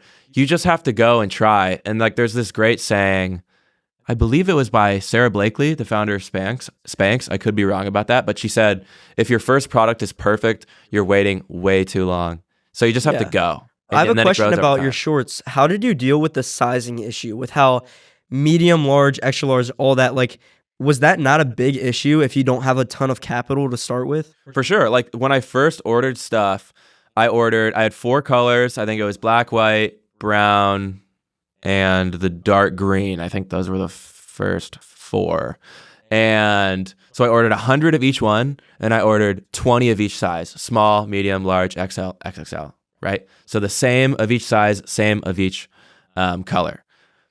Obviously, you learn that lesson really quickly because the large blacks and the large whites sell out right away, and no one buys the XLs or the XXLs. And then a few people buy the smalls and mediums. And so you're like, oh shit. So you just learn that lesson. And now it's never exact, but like when I place a new order, like I placed a new order with the manufacturer in Mexico yesterday for like $40,000 worth of shorts, probably 75 to 80% of all of them are medium and large, and then 15% is small, 10% is XL, 5% is XXL. So you just learn over time which sell the fastest. You make a note, you order more of those. But yeah, once again, it's just something you learn with time. And obviously, like the colors that don't do well, you don't order as many of. So that's kind of how I did it. It was just trial and error, you know? Yeah. And people make it out to be like a lot more difficult than that. I feel like you just have to fail often and fail fast and then learn your lesson. I don't know. So I kind of want to, we're running out of time. So let's wrap this up. What is next for each one of you guys? We'll start with Sam. So thanks to you, actually. So you taught me something really good. About 2 months ago, I think it was. You texted me like, "Yo, this guy that like I have connections with, he's texting me. He wants to get you on a call. He wants to like see if you want to promote it." And I was like, "Yeah, dude. Like I saw him DM me as well. I didn't really answer his DM. I'm not really interested in this type of shit because I don't promote anything that I don't know the owner behind it personally." So like when you said something to me that like has genuinely stuck with me and will stick with me forever, it doesn't hurt to give him a chance, bro. It does not hurt to hear the other person out, especially when it's someone of the caliber of the person that we were talking about. Like he was one of the founders. He was the main founder of this AI called RizGPT. So we get on a call, and That's not the company right now, right? That was the old no, one? no, that was the old company. Oh, okay. Yeah. I don't work for RizGPT, but yeah. So this kid, we're on like an hour call, and then as soon as it ends, I'm like, holy shit, no way. I thought to myself that I'm not going to talk to this guy. Like, what the fuck was I thinking? The guy was an absolute genius. He told me about everything, showed me numbers, showed me his past work, showed me what his vision is. And I was like, hell yeah, dude. So we're working on, I think a lot of you guys have probably seen it, starting to take over a little bit on the looks maxing niche, the app UMax, the AI app. I own a good portion of that. So that's going to, in the next year, that's going to be raking in some good money. So that's the main thing I'm looking forward to, because we just launched about 3 weeks ago, and already we're at over 600 5-star reviews. That's so great. Yeah, on App Store. It's nuts. The potential and the essentially like the multiple of any sort of tech company is obviously way better than any sort of physical product. So that's sick. I wish you guys the best for that. I really do think you have to say no to certain things. Like you can't just say yes to everybody. Yeah, of course. But I'm not able to do it as much as I used to be able to. But yeah, I used to answer like every single DM, and random kids would DM me and be like, "Yo, I have a business opportunity for you." And 9 out of 10 calls I would take would be the biggest waste of time you could imagine, right? Some idiot who has no idea what he's doing, like pretty much just wants to like, he has an idea, everyone has an idea, and they want you to make it happen. And you're just like, why am I on this call? But 1 out of 10 of them turns out to be like a great connection who you either become friends with, get some information from, or potentially even start something like that. So yeah, me and Dillon were actually talking about it yesterday. I'm like, if you DM me and you have like 70 followers, your account is private and you have no posts, but you're like, hey bro, I can guarantee you I'll get you 50K in a month, I'm not getting on a call with you, bro. Who the fuck are you, bro? Being a bad salesman. Like, it also like what we see on your page really matters, right? Sure. Like it's the way you present yourself. Yeah. My favorite DMs are when they just say hi. It's like, Yo, what's up? responding to that. Yo. Or like, yo, how you doing? I'd love your input on this, Squid. Yeah. What do you They think of sent me this? my own post. Yeah. I'm like, thanks, bro. I haven't seen that one, Yeah. bro. What about you, man? What's next for Dillon Latham? Clean Cut Cosmetics, we're just going to continue to scale it. I'm just going to work on my own unique products. I'm planning on doing an all-in-one like facial spray skincare thing. I was looking at the ingredients of a lot of skincare I was using. It was just BS. So I want to get into that a little bit. Really easy to use, simple stuff. I want to start a private community. It might make it paid, might make it free. I'm not sure. I just want to have a really deeper connection with my audience. And yeah, I'm probably going to start like 1 or 2 more business ventures outside of that, just because, I mean, right now my house is basically turning into a fulfillment center. And it's working out really well. We have insane margins. So yeah, just literally just doing the right thing, making good products. That's all I care about. Not really about the money. Cool. Hell yeah. Yeah, for me, I mean, it's just continuing to build Santa Cruz Medicinals. We have the natural pre-workout coming soon. We have the tubs of whey. I just want to continue to make these products that just elevate people's health, and I want to continue the health education that I do, and just making that type of content.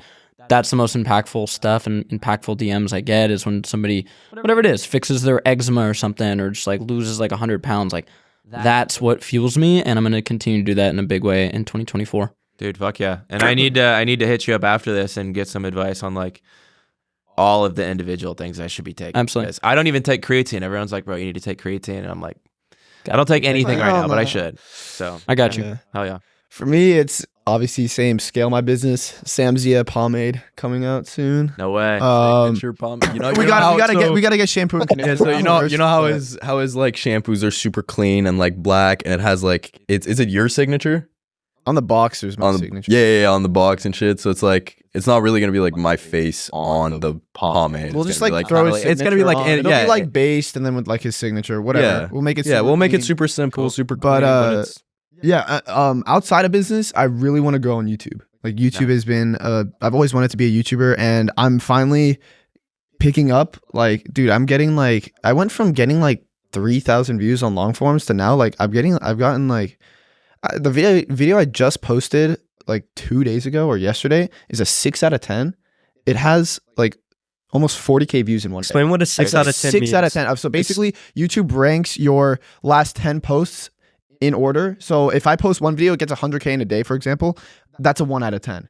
And then it's all based on like the time from when you post it. So like And engagement, right? Yeah. So a 1 out of 10 like in the first week could go down to like a 3 out of 10 if another video like blows up. I don't really know how to explain it, but it's basically just like how many views and how your video is performing compared to your last 10 posts. So the fact that I'm getting like 30, 40K views on a video and it's a 6 out of 10 is huge. That's below average. So like, That's dude. Yeah. So I'm really just trying to grow YouTube. I think that there is no competition with my style of content. There's no other barber doing what I'm doing, which is why I think it's funny when barbers are like, your fade isn't perfect. I'm like, all right, bro, like, where's your Who's YouTube this, flag, man? bro? Like what you're not doing, okay? I don't care if my fades aren't perfect. I care about my content, bro. Yeah. But yeah, that's the goal for me. I just want to crush it on YouTube. I think there's a huge opening for me. There's no competition, and if I can just dial it in, and I don't know, I just got to figure it out, man. Fuck yeah. You know?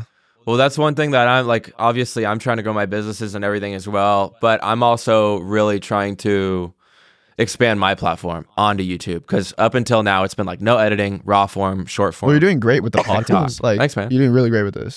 So yeah, the podcast I'm trying to get after, and then I just spent a ton of money on like lighting and cameras and stuff for my room at home.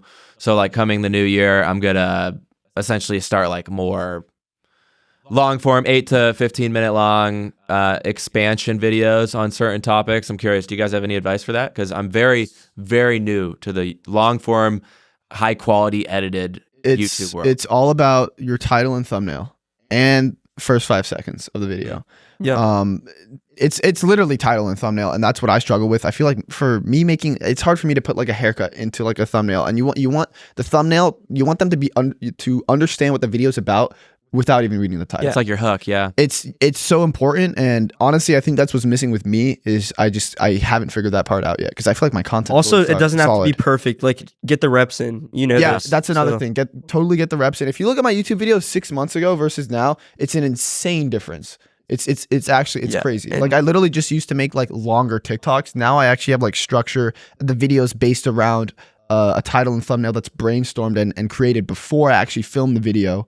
So it's you actually have to reverse engineer it. You don't just like, oh, I'm gonna like film this video, do a haircut, and then like think of a title after. That's what I used to do.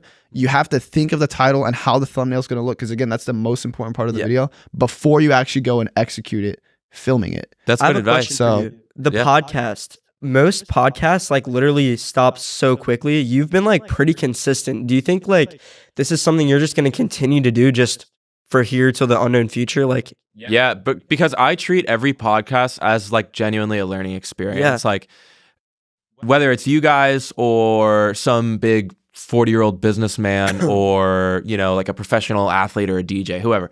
My whole podcast is called Squid Talk because the idea of like this term squid means like soft and spineless, like weak. It's like a bottom of the barrel, like scum loser, right? So the whole podcast is about, it's been mostly young people. If I had the opportunity to interview like a really successful old businessman, I would.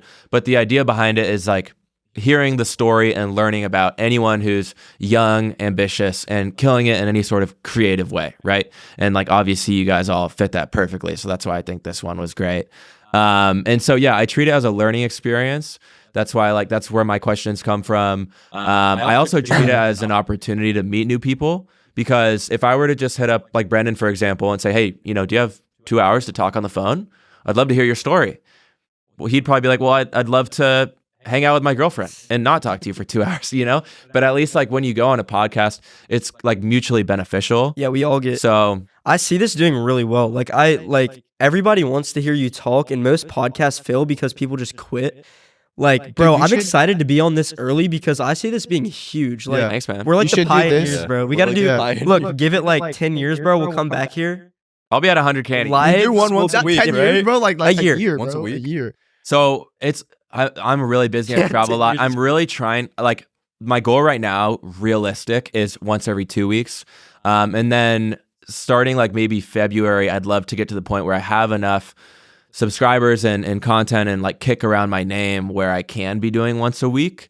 But I don't want to like sacrifice like getting like bad guests just to keep up with the one a Yeah, week. you You know what I can't. mean? Yeah. Because as soon as you start getting bad guests, then people start taking it less seriously. And like I do have a long list of people that hit me up that are like, I want to come on, but I just know that it wouldn't be that interesting. So I say like, yeah, I'll let you know. Like, That's like me with in the haircuts. new year we could do something.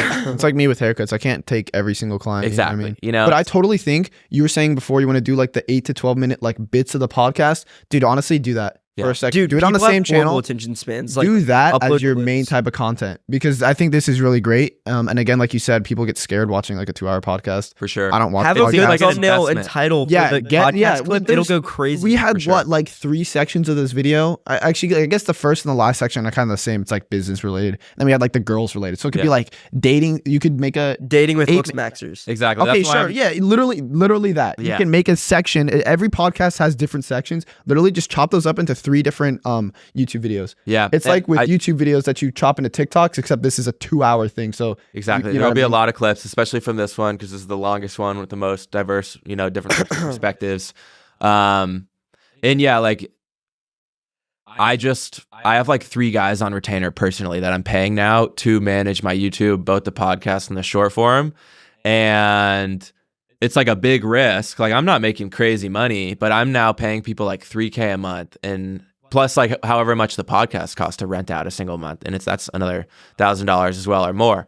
So I'm paying all these people, kind of going all in to like try and make my YouTube big, and you know, that's what you got to do. Yeah. I don't even think I've broken even on YouTube yet. yeah. Right. And that's kind of like, once again, everyone thinks, you know, there is a perfect place to start, and I'm putting all this money into this podcast, to my YouTube presence, to expanding my platform when I could go buy a really nice car or watch. I'm reinvesting it, and I might not see an actual, like, it took me 1.5 years to start making my money back on Squid House. This might hopefully be a little faster, maybe like 6 months, but it's an investment like anything else. But yeah, I mean, thank you guys so much for coming on. I thought this was great, mix of entertaining and informational and informative. So Of course. Absolutely, bro. Yep. yeah, Of course. Well, yeah, Next year, when you're at a milli subs, you got Reunion. the gold Oh, yeah, YouTube. we'll Gold do YouTube a plaque. repeat episode, catch up on Reunion. everyone in life, just like I just did with Tyler Rich's. So like, I love doing that stuff, and just Bro, like, 6 months, bro. Part Social two. media 6 shit, months it per- moves fast, bro. Yeah. You said 10 years.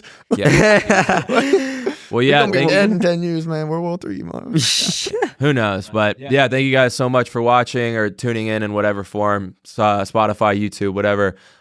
Subscribe, leave a like, leave a comment if you have any questions you want me to get to in the next episode with the next guest. But yeah, thank you guys for watching, and we'll catch you in the next one. Peace.